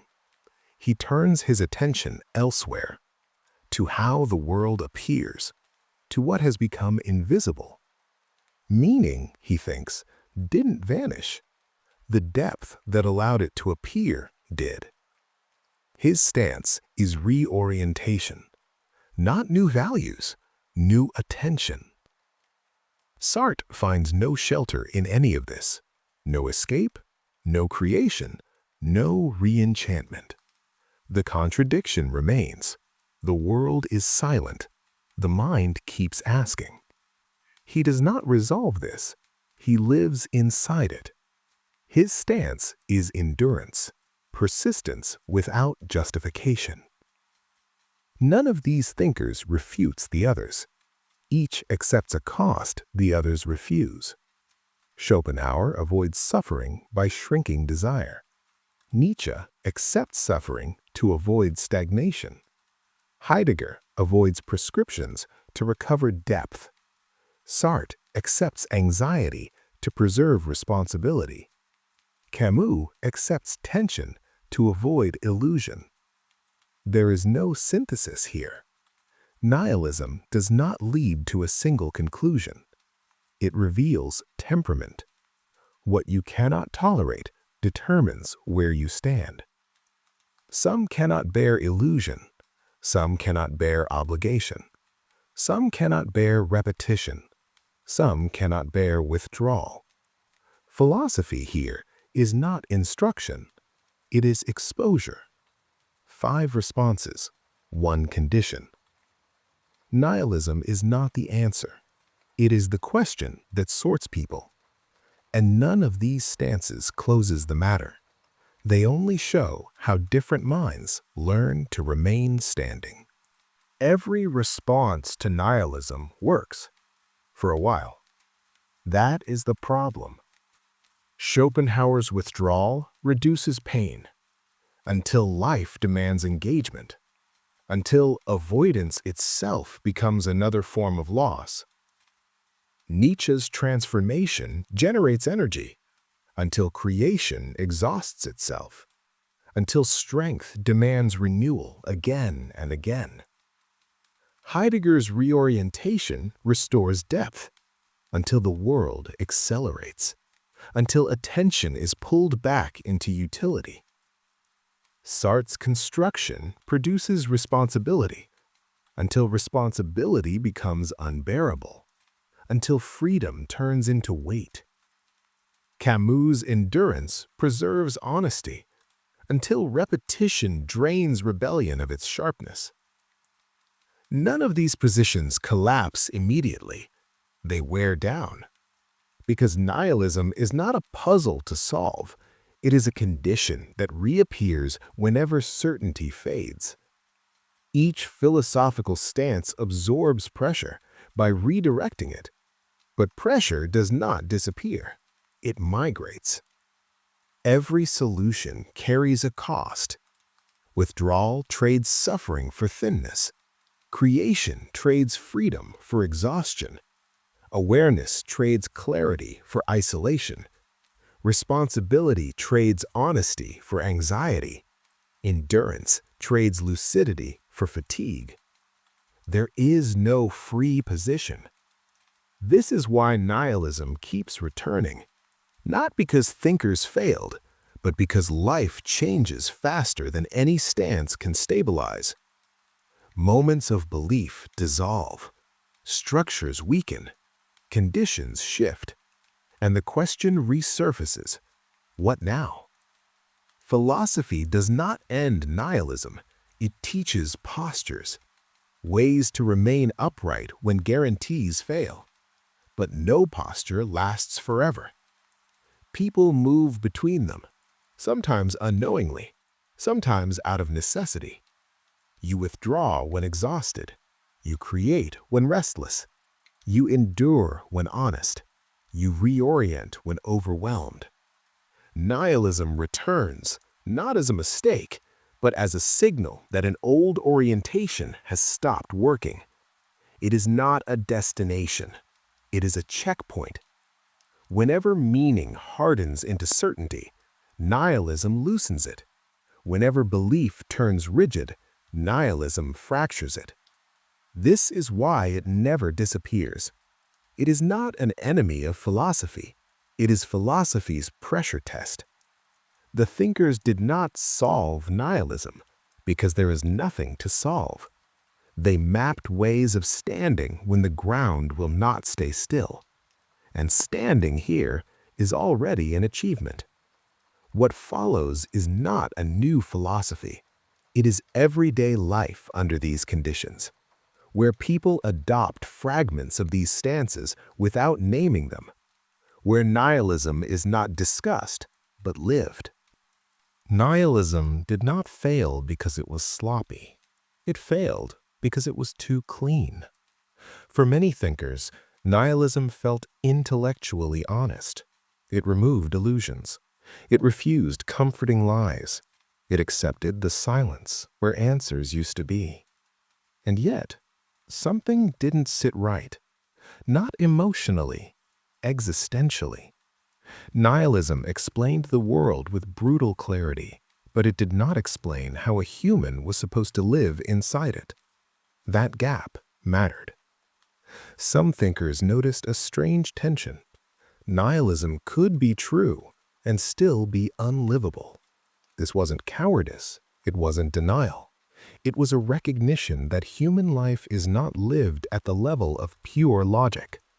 Truth, on its own, does not tell you when to act, what to sacrifice, what deserves commitment, what justifies endurance.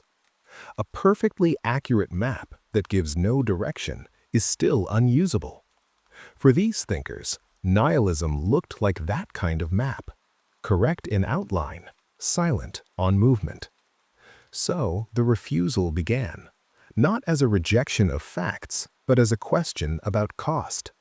What does it cost a human being to live as if nothing ultimately matters? Not in theory, in repetition, in routine, in suffering, in responsibility. Some concluded that nihilism asked humans to carry a weight they were not built to carry indefinitely, not because humans are weak, but because they are engaged creatures. They attach, they commit, they act before certainty arrives. These thinkers did not say nihilism was false. They said it was incomplete. It described the collapse of guarantees, but it refused to speak about what comes after collapse. And for people who still had to wake up, still had to choose, still had to take responsibility for consequences, that silence was unacceptable. So they made a judgment call, not about truth, about endurance. They asked a different question. Even if the universe does not guarantee meaning, what kind of life becomes impossible if we act as if it doesn't exist at all? Their refusal was not a retreat into fantasy. It was a wager that meaning might be fragile, meaning might be provisional, meaning might be human-made, but that life without any orientation collapses faster than life with imperfect ones. This is where counter-philosophy begins, not with proof, not with certainty, but with a limit. There is a difference between what can be thought and what can be lived. Nihilism crossed that line, and some minds refused to follow it all the way, not because they were afraid of truth, but because they were unwilling to pretend that humans are machines capable of surviving on accuracy alone. That refusal is the subject of this part. Not optimism, not faith, but the serious attempt to rescue meaning without lying to ourselves about the cost. Kierkegaard did not argue with nihilism. He accepted its logic and then refused to live inside its conclusion. He saw the same problem others saw. No guarantees, no proofs, no foundations that could survive endless questioning. Reason, if pushed far enough, dissolves everything it touches, including itself. But Kierkegaard noticed something unsettling. Humans do not stop living just because certainty disappears. They still choose. They still commit. They still love, sacrifice, and suffer without proof. So he asked a different question. Not, is meaning true? But what does a human do when truth cannot carry them forward? This is where faith enters his thinking. Not as belief backed by evidence, not as comfort, not as explanation. Faith, for Kierkegaard, is risk, a conscious decision to commit without permission from reason. The leap of faith is not a jump into certainty. It is a jump despite uncertainty. You know you cannot prove meaning. You know reason will not save you. And still, you choose. This is why Kierkegaard talks so much about anxiety. Not as illness, not as weakness, but as a signal.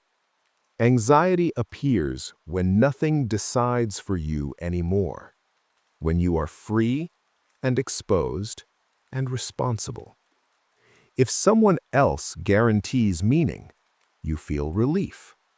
If no one does, you feel anxiety. That anxiety is not a flaw in the system. It is the system. Kierkegaard believed that a life without anxiety is not a higher life. It is a sheltered one. Nihilism removes illusion. Kierkegaard agrees, but he refuses the next step, doing nothing with what remains. He understood something subtle. If you demand proof before commitment, you will never commit to anything that matters. Love cannot be proven. Responsibility cannot be proven. Purpose cannot be proven. The moment you try to prove them, you turn them into objects, and they stop functioning. This is why Kierkegaard steps around nihilism. He doesn't defeat it with arguments. He bypasses it with action. Not blind action, not naive belief, but chosen commitment under full awareness of uncertainty. Nihilism says, there is no guarantee. Kierkegaard replies, then guarantees were never the point. This is not optimism. It is not reassurance. It is exposure. You stand alone. You choose anyway. You take responsibility for what you commit to without pretending the universe approves. That is Kierkegaard's refusal, not a denial of emptiness, but a decision that emptiness does not get the final word over how a human lives. Arendt did not start with despair. She started with the world. For her, the problem with nihilism was not that it denied meaning, it was that it waited for meaning. Arendt watched entire societies pause, waiting for justification, waiting for certainty, waiting for permission. And she saw what filled the gap, not freedom, but inertia. She rejected the idea that meaning must exist before action. In her view, that expectation was backwards. Meaning does not guide action. Action creates the space where meaning can appear. Not privately, not internally, but publicly, between people. When someone acts, speaks, intervenes, resists, begins something, the world changes in a way that cannot be undone. That irreversibility matters. You can rethink a belief, you can revise a theory, but you cannot erase an action once it enters the world. That permanence is where responsibility begins. Arendt refused metaphysical grounding. No divine command, no historical destiny, no moral law written into the universe. And still, she insisted that responsibility remains, not because the universe demands it, but because others are affected. For Arendt, meaning is not discovered in solitude. It appears after someone risks acting, without knowing how things will turn out.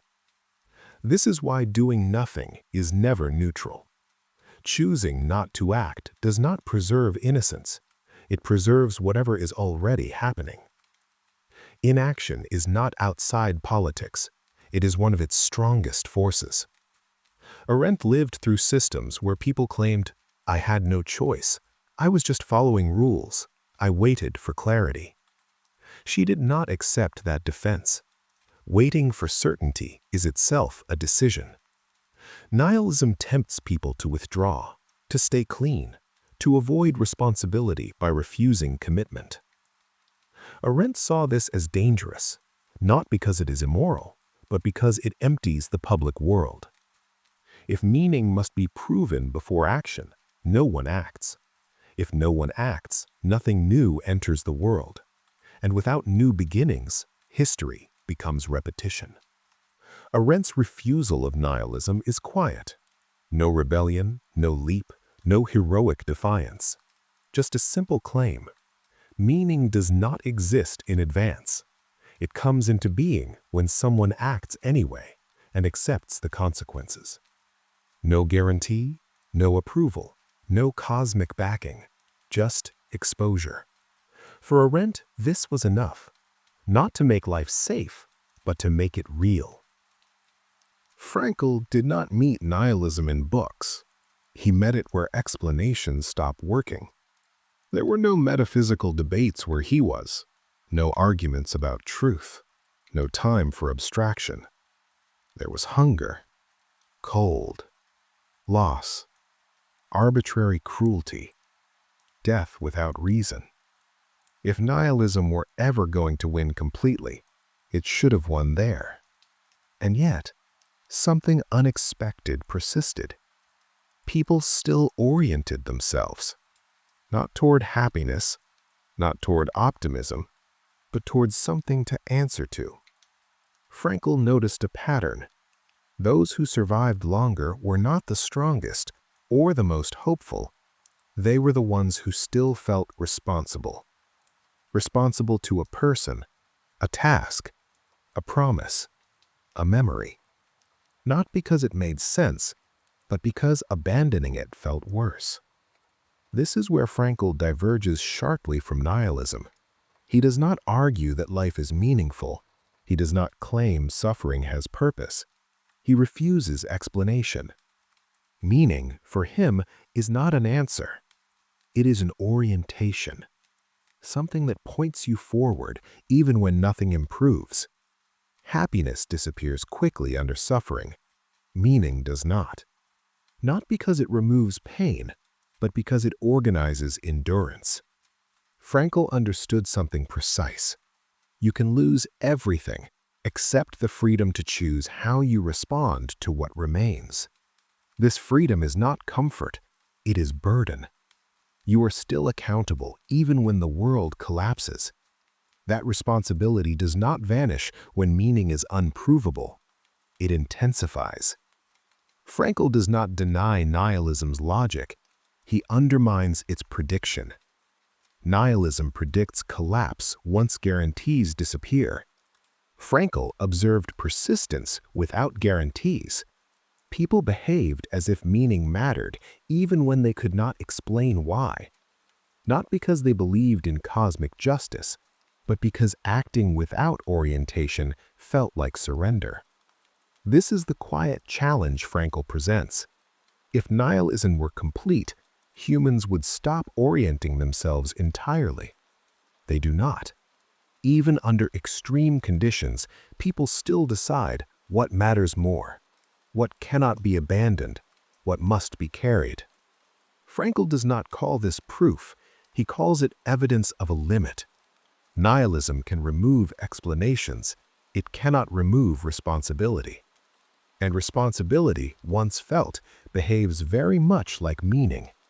Not abstract, not comforting, but functional. Frankl does not rescue meaning philosophically. He shows that humans act as if life demands an answer, even when no answer is given. That behavior does not refute nihilism. It exposes where nihilism stops being predictive, and where human orientation continues without justification. Aristotle does not feel haunted by nihilism because he never expected meaning to come from the universe in the first place.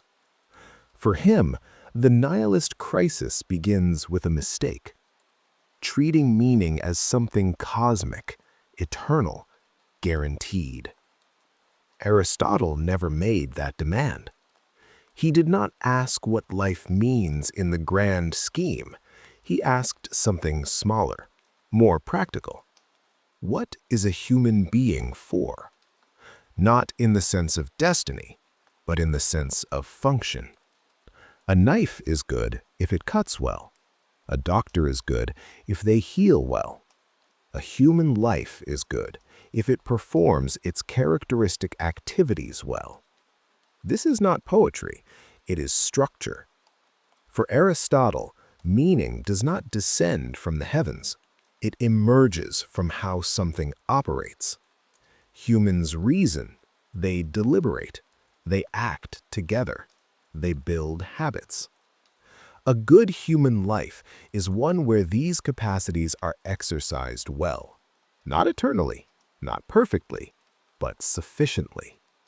Flourishing in this view is not happiness, it is activity over time, a way of living that fits the kind of creature you are. This immediately reframes nihilism. If meaning was never cosmic, then its loss is not catastrophic. Nothing collapsed, nothing was taken away. The expectation was misplaced. Nihilism demands that meaning be ultimate, or else meaningless. Aristotle rejects that demand. Most things that matter do not last forever. Friendship ends. Health fades. Cities fall. And yet, they matter while they exist. Meaning does not need eternity to function. A meal does not need to last forever to nourish. A life does not need cosmic validation to be well lived. Aristotle's refusal of nihilism is quiet. He does not argue against despair. He sidesteps it. If you stop asking meaning to justify the universe, it stops collapsing under the weight. This does not restore certainty. It restores proportion. Meaning becomes local, situated, embodied. It belongs to practices, relationships, communities, habits built slowly, not to metaphysical guarantees. Aristotle's insight is not comforting, it is limiting. You are not here to fulfill destiny. You are here to live well within the constraints of being human. That is enough. Nihilism collapses in this view, not because it is false, but because it demands that meaning do more work than it ever promised to do. Once that demand is dropped, meaning does not vanish. It becomes modest, fragile, practical, and precisely because of that, usable. Humanism begins with an admission. It does not know why the universe exists. It does not claim a final purpose. It does not promise transcendence. And it does not try to replace God with another absolute. Humanism accepts uncertainty and works anyway. It removes divine command without removing responsibility. Dignity here does not come from the heavens. It comes from recognition. Recognition of shared vulnerability, shared mortality, shared exposure to harm. Humanism does not argue that life is sacred. It argues that people are fragile. That fragility becomes the foundation. If suffering is real, then reducing it matters. If people can be harmed, then preventing harm becomes a priority. This is not cosmic purpose, it is ethical grounding. Humanism does not ask, what is life for? It asks, how should we treat one another once we admit we don't know? Values are justified by consequences, by whether they reduce cruelty, by whether they increase fairness, by whether they allow people to live without unnecessary fear. Progress in this framework is not spiritual ascent, it is damage control. Fewer people starving, fewer people tortured, fewer people excluded. This is not inspiring, it is operational. Humanism replaces metaphysics with responsibility. No eternal scorekeeping, no final judgment, only outcomes. If a value increases suffering, it fails. If a system humiliates people, it fails. If progress leaves bodies behind, it fails. Humanism does not pretend this makes life meaningful in a cosmic sense. It does not answer nihilism's deepest question, and it does not try to. It accepts that meaning may be unavailable at the highest level, so it works at the human level, here, between people, inside institutions, across time. Humanism is not a victory over nihilism, it is a response to it, a refusal to let uncertainty justify indifference. It does not claim to know why life matters. It claims to know that suffering matters once it appears. That may not satisfy philosophy, but it organizes behavior. And that, for humanism, is enough to act. At the surface, these thinkers seem incompatible. One speaks of faith, another of action, another of suffering, another of function, another of human dignity. They disagree on metaphysics. They disagree on psychology. They disagree on theology. And yet, when nihilism enters the room, they all make the same move. They stop waiting. None of them demand certainty before committing themselves to life. This is the first thing they share. Kierkegaard does not wait for proof before choosing. He knows proof will never come. Arendt does not wait for moral clarity before acting. She knows clarity only appears afterward. Frankl does not wait for suffering to justify itself. He knows justification may never arrive. Aristotle does not wait for eternity to bless a life. He knows finitude is the condition. Humanism does not wait for metaphysics to settle the question of value. It knows people are already vulnerable. This refusal to wait is not impatience. It is realism. All of them recognize the same fact. If meaning requires guarantees, nothing meaningful will ever happen. So they accept uncertainty as permanent, not temporary, not transitional, not something to overcome. Permanent. This is the second thing they share. Uncertainty is not a failure state. It is the operating condition. They do not treat doubt as a glitch that needs repair. They treat it as the environment. This is why none of them try to resurrect old meaning. They do not rebuild the past. They do not reinstall authority. Instead, they change the location of meaning. Meaning no longer descends. It is carried. Responsibility replaces dependence.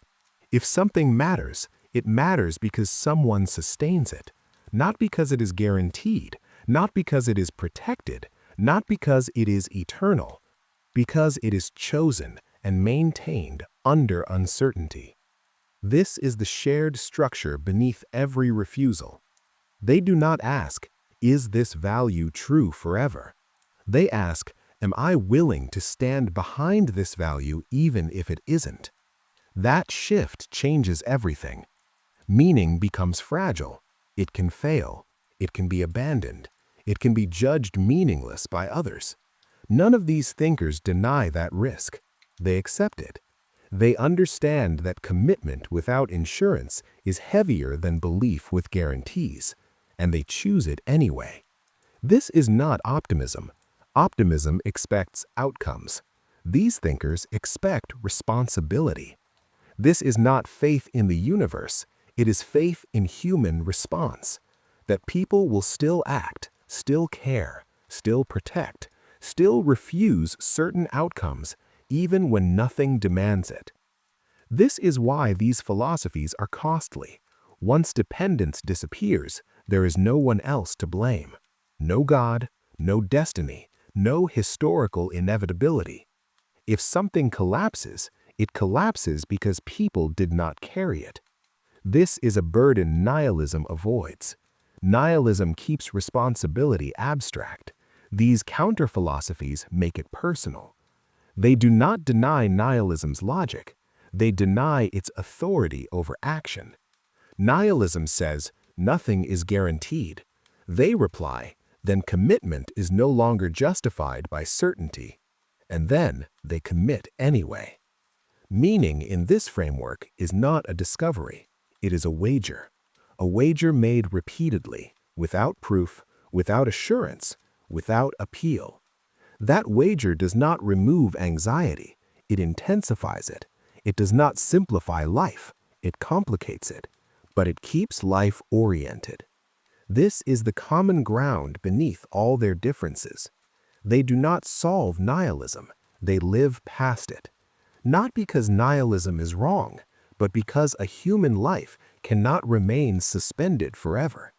Eventually, something must be chosen, and choosing here is no longer justified by truth.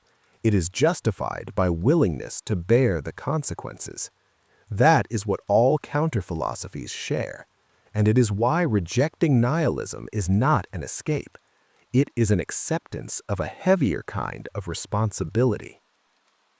Few ideas are dismissed as quickly as nihilism. Not argued against, not examined, just emotionally rejected. When people hear life has no inherent meaning, their first response is rarely philosophical. It's diagnostic. They assume sadness, hopelessness, mental collapse, as if arriving at that conclusion requires being broken first. This is the first misunderstanding, and it's one of the most damaging. Depression is not a worldview. It is a condition of the nervous system and mind. It constricts energy, blunts motivation, compresses emotional range. A depressed person may still believe, very strongly, that life ought to matter, that their relationships matter, that their work matters, that love matters. They simply feel unable to reach any of it. Meaning can remain intact while the ability to feel or act is impaired. This is why depressed people often suffer from guilt rather than disbelief. They don't think life is meaningless, they think they are failing at living a meaningful life. Nihilism is something else entirely. It does not drain energy. It does not remove emotion. It does not flatten desire. It asks a structural question. Is meaning built into reality itself or imposed by humans? That question can be asked in full mental health. It can be asked by someone productive, curious, disciplined, even joyful. History is full of people who accepted nihilistic conclusions and still created art, raised families, fought wars, wrote books, and laughed. Nihilism does not paralyze action. It removes guarantees. This distinction matters because the confusion isn't accidental. Calling nihilism depression is a way of ending the conversation early. If a position can be medicalized, it no longer needs to be engaged. You don't argue with it, you treat it. And that feels comforting to societies that depend on shared assumptions. There's another reason the confusion persists. Depression feels like meaninglessness from the inside. Nihilism sounds like meaninglessness from the outside, so the two are collapsed into one. But resemblance is not identity. A fever can make the world feel unreal. That doesn't mean unreality caused the fever.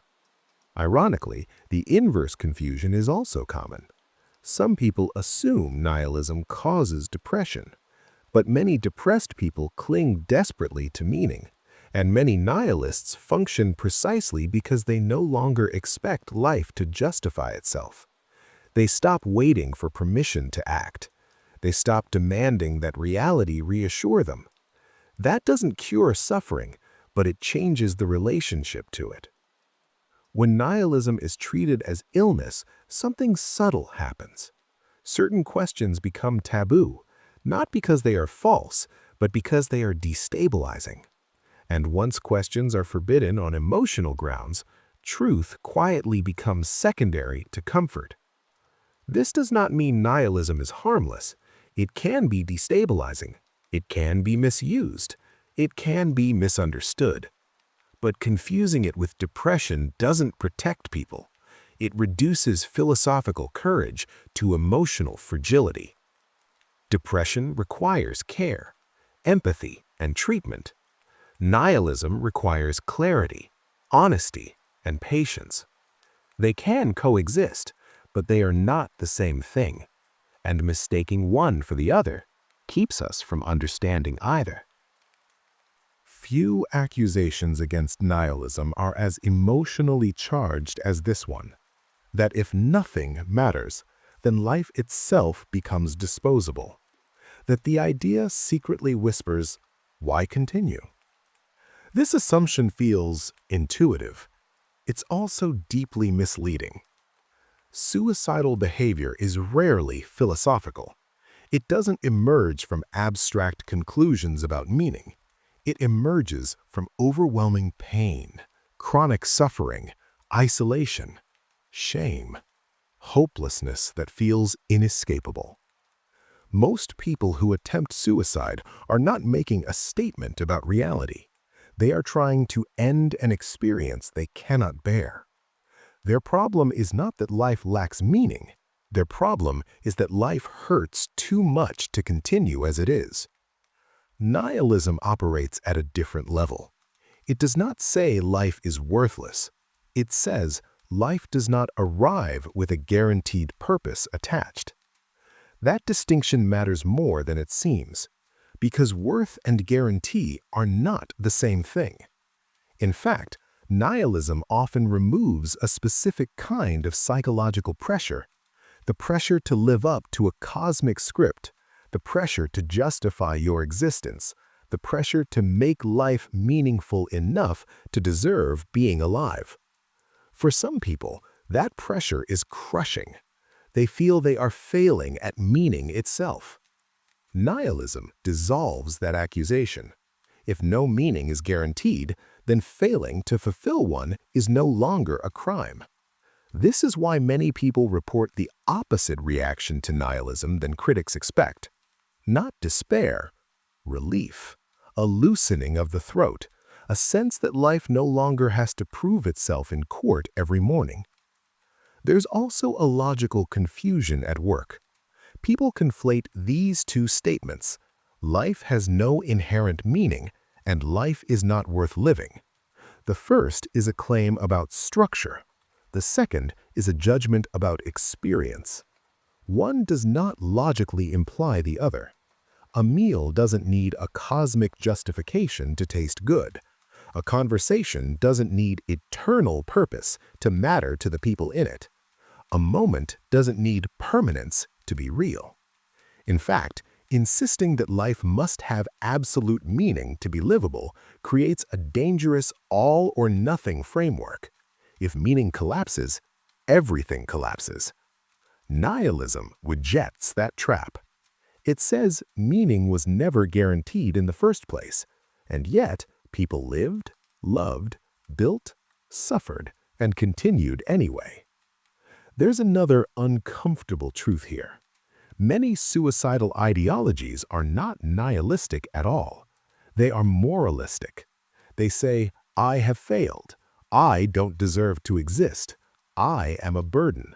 I am violating some standard. Those are not nihilistic thoughts. They assume meaning. They assume judgment. They assume condemnation. Nihilism removes the cosmic judge. This does not mean nihilism is a cure. Pain is still pain. Suffering still demands care. But it does mean that nihilism does not command self-destruction. It does not push people toward death.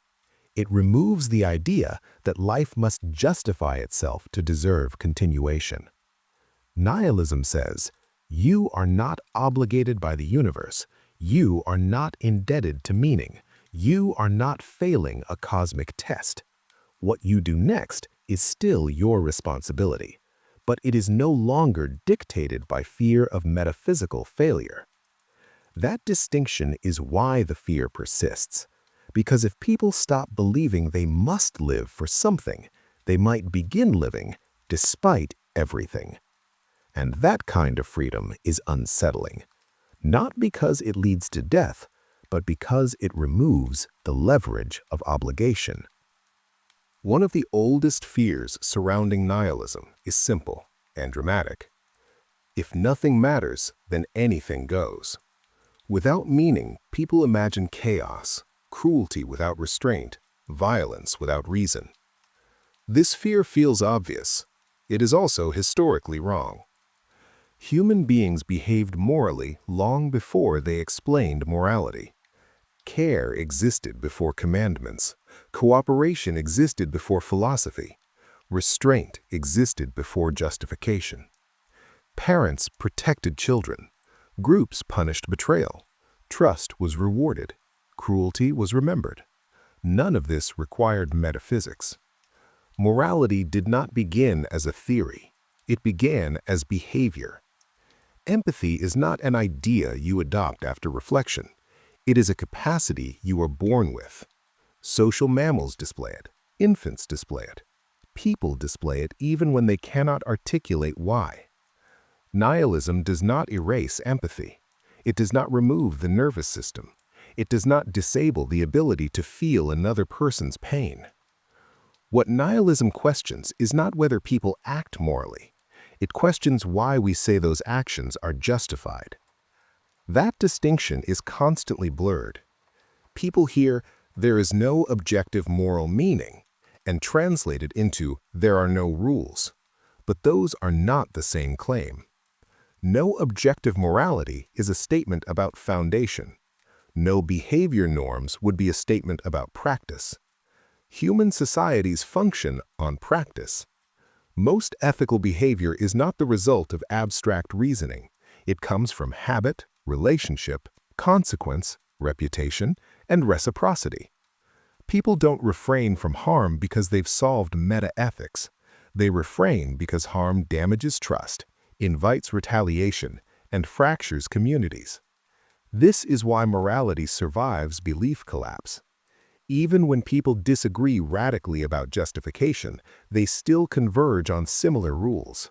Don't murder, don't betray, don't steal from your own group, protect the vulnerable you care about. None of this required metaphysics. Morality did not begin as a pattern. It exposed that they were never dependent on cosmic backing. That exposure is what frightens people. Because if morality doesn't come from above, then authority loses its strongest weapon. Rules can no longer say, because God says so, because history demands it, because this is objectively written into reality. They must say, because this reduces harm, because this preserves trust, because this keeps the system functioning. That feels weaker, but it is more honest. Nihilism does not invite immorality. It removes moral blackmail. It stops behavior from being justified by absolute claims that cannot be questioned. And that makes people nervous, because unquestionable morality is a powerful tool. Nihilism does not say, do whatever you want. It says, you cannot hide behind metaphysics when you do harm. You are still responsible, now more visibly so. Morality, stripped of cosmic language, becomes heavier, not lighter. You cannot outsource it to destiny. You cannot excuse it with abstraction. Your actions matter, not because they violate eternal law, but because they affect real people. That was always the case. Nihilism simply removes the story we told ourselves about why. Morality predates explanation. Nihilism challenges justification, not behavior. And that distinction is what keeps returning, no matter how loudly people try to collapse the two. Nihilism rarely appears in political speech as an idea. It appears as an accusation. When leaders warn about nihilism, they are usually not responding to philosophy. They are responding to loss of leverage.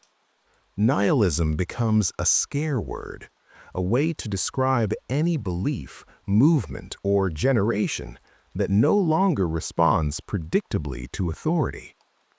In politics, nihilism is blamed for chaos, for unrest, for extremism, for social breakdown.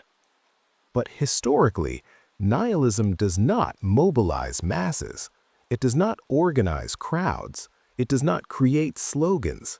It does not generate loyalty. Nihilism dissolves conviction. Movements require the opposite.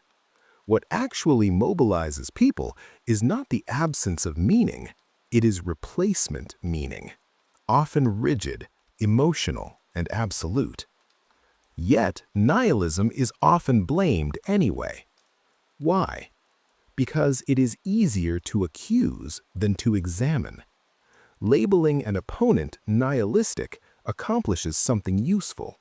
It delegitimizes dissent without engaging it. You no longer have to argue policy. You no longer have to explain failure. You no longer have to adapt. You simply say, they believe in nothing. This reframes disagreement as pathology, not alternative values, not structural critique, but moral emptiness. Systems rely on belief more than they admit. Belief in progress, belief in legitimacy, belief in fairness, belief in future reward. When those beliefs weaken, obedience becomes fragile. Nihilism does not tell people to revolt, but it removes the automatic reasons not to. That makes institutions nervous. Historically, periods of unrest are often described as crises of meaning. The story goes, people stopped believing, everything fell apart. But if you look closely, The pattern is different. Belief collapses after trust collapses. Meaning erodes after systems fail to deliver stability, safety, or dignity. Calling that nihilism reverses cause and effect. It shifts responsibility away from structures and onto ideas. Nihilism becomes a convenient explanation for unrest that has material, political, or social origins. This is why the accusation resurfaces so often, not because nihilism spreads easily, but because it threatens a specific mechanism of control. The ability to say, obey because this matters. When people stop accepting that claim, power must rely on force, fear, or spectacle instead. And that transition is uncomfortable. So, nihilism is framed as dangerous, as corrosive, as destabilizing. But what is really being defended is not meaning itself, it is predictability. Nihilism doesn't tell people what to do. It doesn't inspire marches. It doesn't create factions. It simply removes the guarantee that belief will do the governing for you. That is why it is politicized. Not because it creates chaos, but because it exposes how much order depends on shared assumptions that no longer hold. Nihilism doesn't mobilize masses. Fear of losing control does, and confusing the two keeps the real conversation safely out of reach. The reaction to nihilism is rarely proportional to what it actually claims. It doesn't tell people to riot. It doesn't demand destruction. It doesn't organize rebellion.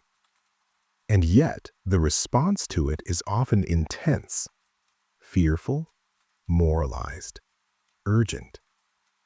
That reaction reveals what nihilism actually threatens. Nihilism does not attack authority directly. It does something quieter. It withdraws belief. Most systems of control do not rely primarily on force. They rely on justification. They tell people, you ought to obey. You are meant for this. This sacrifice will matter later. This suffering has purpose.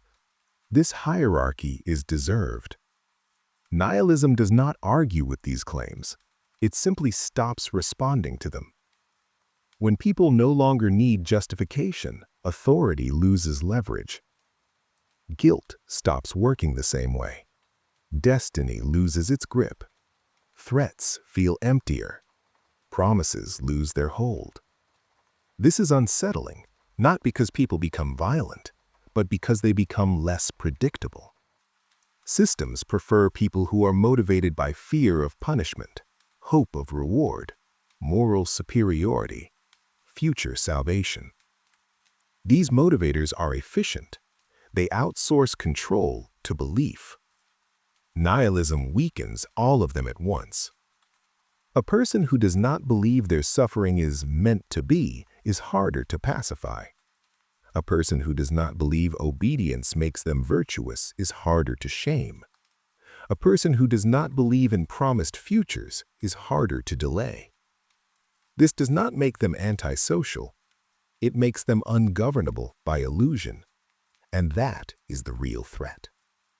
Individuals can live with uncertainty. They do it constantly. They care, work, love, and endure without cosmic explanation every day. Systems cannot.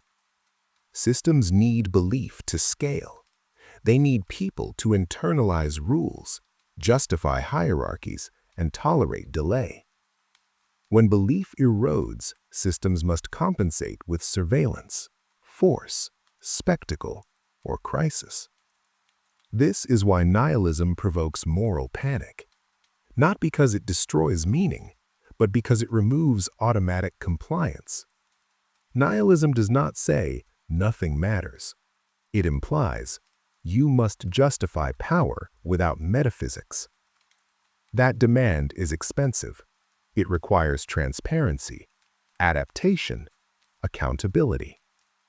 So nihilism is framed as dangerous, not to life, but to control. It is easier to accuse nihilism of corruption than to confront what no longer convinces people. That is why the reaction is so emotional. Not because nihilism empties life, but because it exposes how much of order was maintained by stories that no longer hold. One-sentence summary of Part 5. Nihilism isn't feared because it destroys people. It's feared because it makes them harder to manage. Most people who feel burnt out today aren't living through catastrophe. Nothing terrible happened, no great failure, no obvious trauma, no dramatic loss. On paper, life looks functional, and that's what makes the emptiness confusing. This kind of burnout doesn't come from pain, it comes from pointlessness. From waking up, doing what needs to be done, and going to sleep without any sense that the day added up to something. The work gets done, emails answered, meetings attended, tasks completed. Energy is spent, but nothing is created inside. No story forms, just repetition. That's why rest doesn't fix it. People take vacations, they sleep more, they disconnect. And for a moment, the fatigue fades, but the emptiness stays. Because the problem was never exhaustion, it was directionlessness. Traditional burnout came from overload. This burnout comes from underload of meaning. The body keeps moving, but the mind stops investing. Not despair, not sadness, just a slow emotional withdrawal. This is why so many people say, "I don't know what's wrong with me." Nothing is wrong. What's missing is a reason for effort that survives repetition. When every day looks like the last one, motivation can't regenerate. Because motivation feeds on narrative, on a sense that today connects to tomorrow in a way that matters. Without that narrative, work becomes maintenance, life becomes upkeep, and burnout becomes quiet. Not explosive, not dramatic, just a steady loss of inner momentum. Key insight, restated clearly. Burnout today isn't the body breaking, it's motivation collapsing because repetition continues without a story that explains why. For a long time, people believed success would fix the question of meaning. Get far enough, win enough, achieve something undeniable. Then everything would make sense. But something strange happens when people actually succeed. The goal is reached, the title arrives, the number is hit, and the feeling barely shows up. There's a brief spike, a moment of relief, sometimes even pride. Then silence. Not sadness, just nothing. This isn't ingratitude. It's not a character flaw. It's what happens when achievement arrives after belief has already left. Most goals are designed to transform you, to signal progress, to change how you see yourself, to justify effort retroactively. But when meaning is gone, goals turn into checklists. Tasks completed, boxes ticked, milestones crossed. Nothing internal moves. That's why people start saying things like, "I should be happy." That sentence is a warning sign, because happiness isn't something you should feel. It's something that happens when success answers a real question. Without that question, success becomes pressure. Pressure to feel something, pressure to justify the effort, pressure to prove you're not broken. And when the feeling doesn't come, people don't blame the goal, they blame themselves. They assume something inside them is missing. But the problem isn't emotional, it's philosophical, without using philosophy words. You won a game you no longer believed in while playing. The rules were followed, the score was counted, the outcome was correct, but the game itself had stopped mattering. That's where nihilism quietly appears. Not as despair, not as rebellion, but as the realization that success no longer answers why. Key insight, made plain. Nihilism doesn't kill ambition, it empties it. Success keeps working, it just stops meaning anything. Modern life didn't become empty because people stopped trying. It became empty because people never stopped trying without knowing what the effort was for. At some point, improvement replaced purpose. Not deliberately, not ideologically, quietly. Tools designed to increase efficiency slipped into every corner of life. At first, they were helpful. They saved time, reduced chaos, created structure. But gradually, something shifted. Improvement stopped being a means. It became the goal. Now everything is something to optimize. Sleep must be deeper. Focus must be longer. Work must be faster. Health must be quantified. Time must be maximized. Life becomes a dashboard. Numbers replace narratives. Metrics replace meaning. And the strange thing is, this feels productive, even virtuous. You are doing something. You are improving. You are not wasting time. But improving toward what? That question quietly disappears, not because it's answered, because the system doesn't need it. Optimization is indifferent to direction. It only cares about efficiency relative to the current activity. If the activity is pointless, optimization will perfect pointlessness. This creates a subtle trap.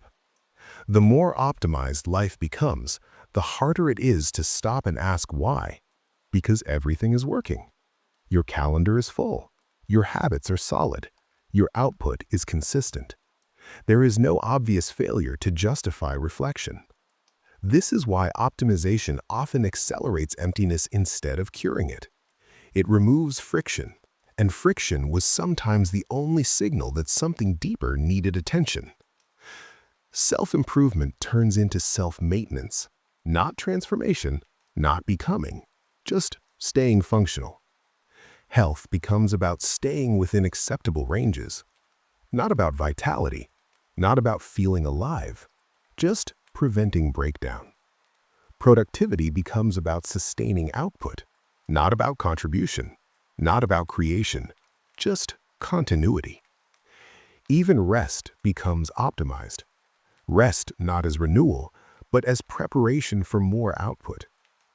Nothing is wrong, and that's the problem. When life is reduced to efficiency, it loses the ability to justify itself. Optimization can make you better at living. It cannot tell you why living should matter. This is where nihilism quietly enters. Not as despair, not as rebellion, but as a background realization. I am improving at something I never chose to care about. The system keeps asking, how can this be done better? But never, should this be done at all? What kind of life does this produce? Who does this serve? Optimization cannot answer those questions because they are not operational. They are existential. And so life continues, smoothly, efficiently, endlessly, without ever arriving. Optimization answers how better. It will never answer better for what. And if nothing supplies that answer, efficiency becomes the fastest route to emptiness. At some point, caring became risky. Not because people stopped wanting meaning, but because meaning stopped feeling reliable. Irony enters where disappointment has already happened. It's not the absence of feeling, it's what replaces belief after belief has failed once too often. People don't become ironic because they're clever, they become ironic because sincerity didn't pay off. You care about something, you invest, you believe, and it doesn't work. The project collapses, the promise breaks, the system disappoints. The effort feels wasted. After that, irony feels safer. If nothing matters too much, nothing can hurt too deeply. This is how detachment becomes a strategy. Not withdrawal from life, but withdrawal from stakes. Caring openly starts to look naive, dangerous, like leaving something unprotected. So people care with distance. They joke before someone else can. They understate before they're judged. They say, it's not that serious, before seriousness can disappoint them again. Humor changes function. It stops being expression, it becomes insulation. Sarcasm replaces conviction. Memes replace belief. Irony replaces commitment. This isn't cynicism in the old sense. Cynicism attacks meaning. Irony avoids it. The phrase, "I don't care," rarely means what it says. It doesn't mean nothing matters. It means, I won't let this matter enough to hurt me. That's an important distinction. Detachment looks like indifference from the outside. From the inside, it's self-protection. This is why irony spreads so easily in environments where meaning is unstable. Workplaces, politics, online spaces, cultural identity. When outcomes feel uncontrollable, distance feels like control. You don't lose because you never fully played. You don't fail because you never fully tried. You don't get disappointed because you never fully believed. But there's a cost. Irony keeps disappointment out, but it also keeps meaning out. You can't build anything fragile while pretending it doesn't matter. You can't commit while rehearsing indifference. This is the quiet version of nihilism. Not loud, not dramatic, just a steady refusal to risk significance. Nothing is denied explicitly, it's simply kept at arm's length. I don't care isn't indifference, it's armor against meaning that might ask too much and give too little back. And the more unstable the world feels, the heavier that armor becomes, until people forget what it was protecting in the first place. Nihilism does not spread because people read philosophy. It spreads because systems stopped needing belief. Most modern systems operate perfectly without anyone caring why they exist. They don't require hope. They don't require faith. They don't require meaning. They require participation. Capitalism is the clearest example. You don't need to believe in the value of what you produce. You don't need to feel connected to the outcome. You don't even need to like it. You just need to show up, exchange labor, and keep the cycle running. The system doesn't ask, does this matter? It asks, does this continue? Algorithms go even further. They don't reward significance, they reward engagement. Attention without depth, reaction without reflection, activity without commitment. Content doesn't need to be true, or meaningful, or valuable. It needs to be clicked. The result is a constant hum of relevance without importance. Science contributes in a quieter way, not through hostility to meaning, but through silence. The scientific worldview is extremely powerful at explaining how things work. It tells us how matter behaves, how systems interact, how causes produce effects, but it refuses to answer why questions, not because they're false, but because they're outside its scope. That silence used to be filled by philosophy, religion, culture. Now it's often left empty. Life becomes something to be managed, tracked, measured, optimized. Health becomes data. Success becomes metrics. Relationships become signals. Time becomes units. This management works. That's the problem. When systems function without meaning, they quietly teach humans the same lesson. You don't need to care. You don't need to believe. You just need to comply. Participation replaces conviction. Efficiency replaces justification. Over time, people internalize this logic. They stop asking why, not because they've answered it, but because nothing requires the answer. This is how nihilism becomes ambient, not declared, not argued, just absorbed. You don't wake up thinking nothing matters. You wake up thinking what needs to be done today. And if that question is asked long enough without ever connecting to meaning, eventually the connection weakens. Modern systems don't require meaning to operate, and by operating around us every day, they slowly teach humans that meaning is optional, not forbidden, just unnecessary. This is the quiet version of nihilism. No despair, no rebellion, no collapse. Just a world that runs smoothly while asking nothing of the inner life. And that is why modern nihilism feels so ordinary. It doesn't arrive as a philosophy, it arrives as a schedule. After nihilism, life doesn't stop. That's the first thing people misunderstand. There is no pause, no silence, no dramatic collapse. The day still asks something of you. You still wake up, still decide, still move forward or stay still. The difference is subtle, but total. Nothing approves your choice anymore. There is no sense that this path was meant for you, no feeling that the universe is nodding along, no reassurance that things will work out because they should. And yet, you choose. This is what remains after guarantees disappear. Not freedom as celebration, freedom as exposure. Before, decisions could hide behind stories. Destiny, calling, purpose, fate, the right path. If things failed, you could say, it wasn't meant to be, or something bigger had other plans. After nihilism, that language falls away. What remains is simpler, harsher, more honest. You choose without permission, not because you're certain, but because waiting for certainty is no longer an option. There is no destiny to align with, no script to interpret, no correct answer written into reality. Only consequences. Responsibility no longer arrives with justification. You don't get to say, I had to, I was meant to, it was inevitable. You acted. That's all. This doesn't make choice meaningless. It makes it unprotected. There is no cosmic safety net, no moral insurance, no narrative shield.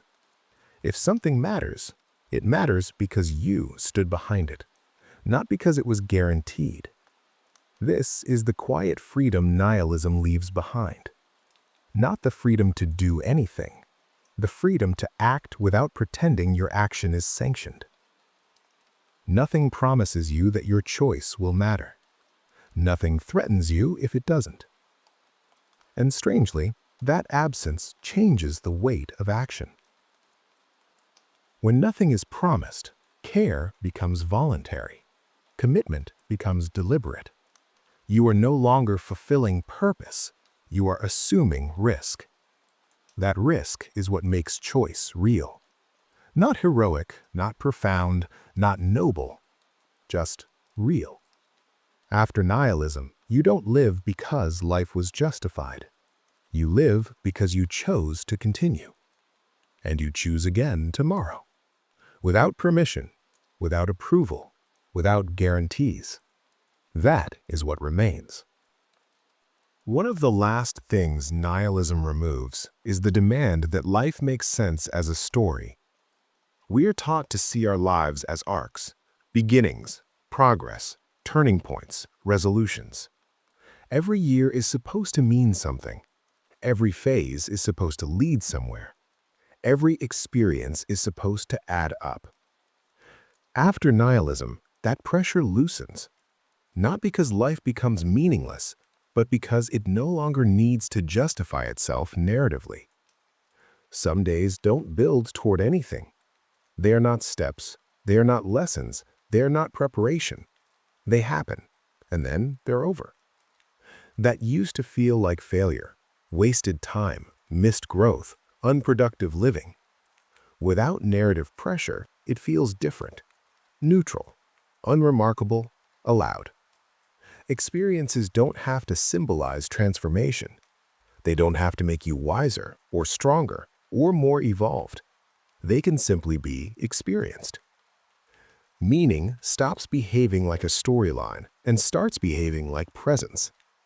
A conversation doesn't need to change your life to matter while it's happening. A moment doesn't need to fit into an arc to be fully lived. This doesn't flatten life, it softens it. When you stop demanding coherence, you stop forcing interpretation. You stop asking, what does this say about me? Where is this leading? Why did this happen? Sometimes nothing is being said. Nothing is being taught. Nothing is being prepared. Life is not narrating itself. It is occurring. Without a plot, there is less pressure to perform, less pressure to explain, less pressure to optimize experience for meaning. This is not resignation. It is relief. Not every life needs to be impressive. Not every year needs a theme. Not every moment needs a takeaway. Some lives are honest precisely because they refuse to turn experience into evidence. Not every life needs a plot to be lived truthfully. After nihilism, life doesn't become smaller. It becomes quieter. And in that quiet, experience no longer has to earn its place. When justification disappears, something unexpected remains. Not purpose, not certainty, not direction, just small things. Enjoyment without explanation, a taste, a sound, a moment of rest. Nothing to prove, nothing to justify. Care without performance. Not care that signals virtue, not care that needs witnesses. Just care that happens because someone is there. Moments that don't need to be useful. Time that doesn't improve you. Experiences that don't advance anything. Days that don't contribute to a future version of yourself. These moments used to feel irresponsible, unproductive, pointless. Without justification, they feel different. They feel honest. Acceptance arrives here, but not optimism, not hope that things will turn out well, not belief that everything has a reason, just a willingness to stay with what is without demanding it become more. Nothing promises these moments will last. Nothing promises they matter beyond themselves. And that no longer disqualifies them. Joy doesn't need a defense. It doesn't need permission. It doesn't need a future. It doesn't need meaning to stand behind it. It exists when it exists. That is enough. This is not a philosophy. It's what remains after philosophy stops speaking. No answers, no conclusions, no guidance. Just life continuing quietly without explanation. Nihilism doesn't tell you how to live. It only removes the answers that were never true. And that's it for today, my friend. You were listening to Wise Alchemy. The video ends here for now, but you and I will meet again. Thank you.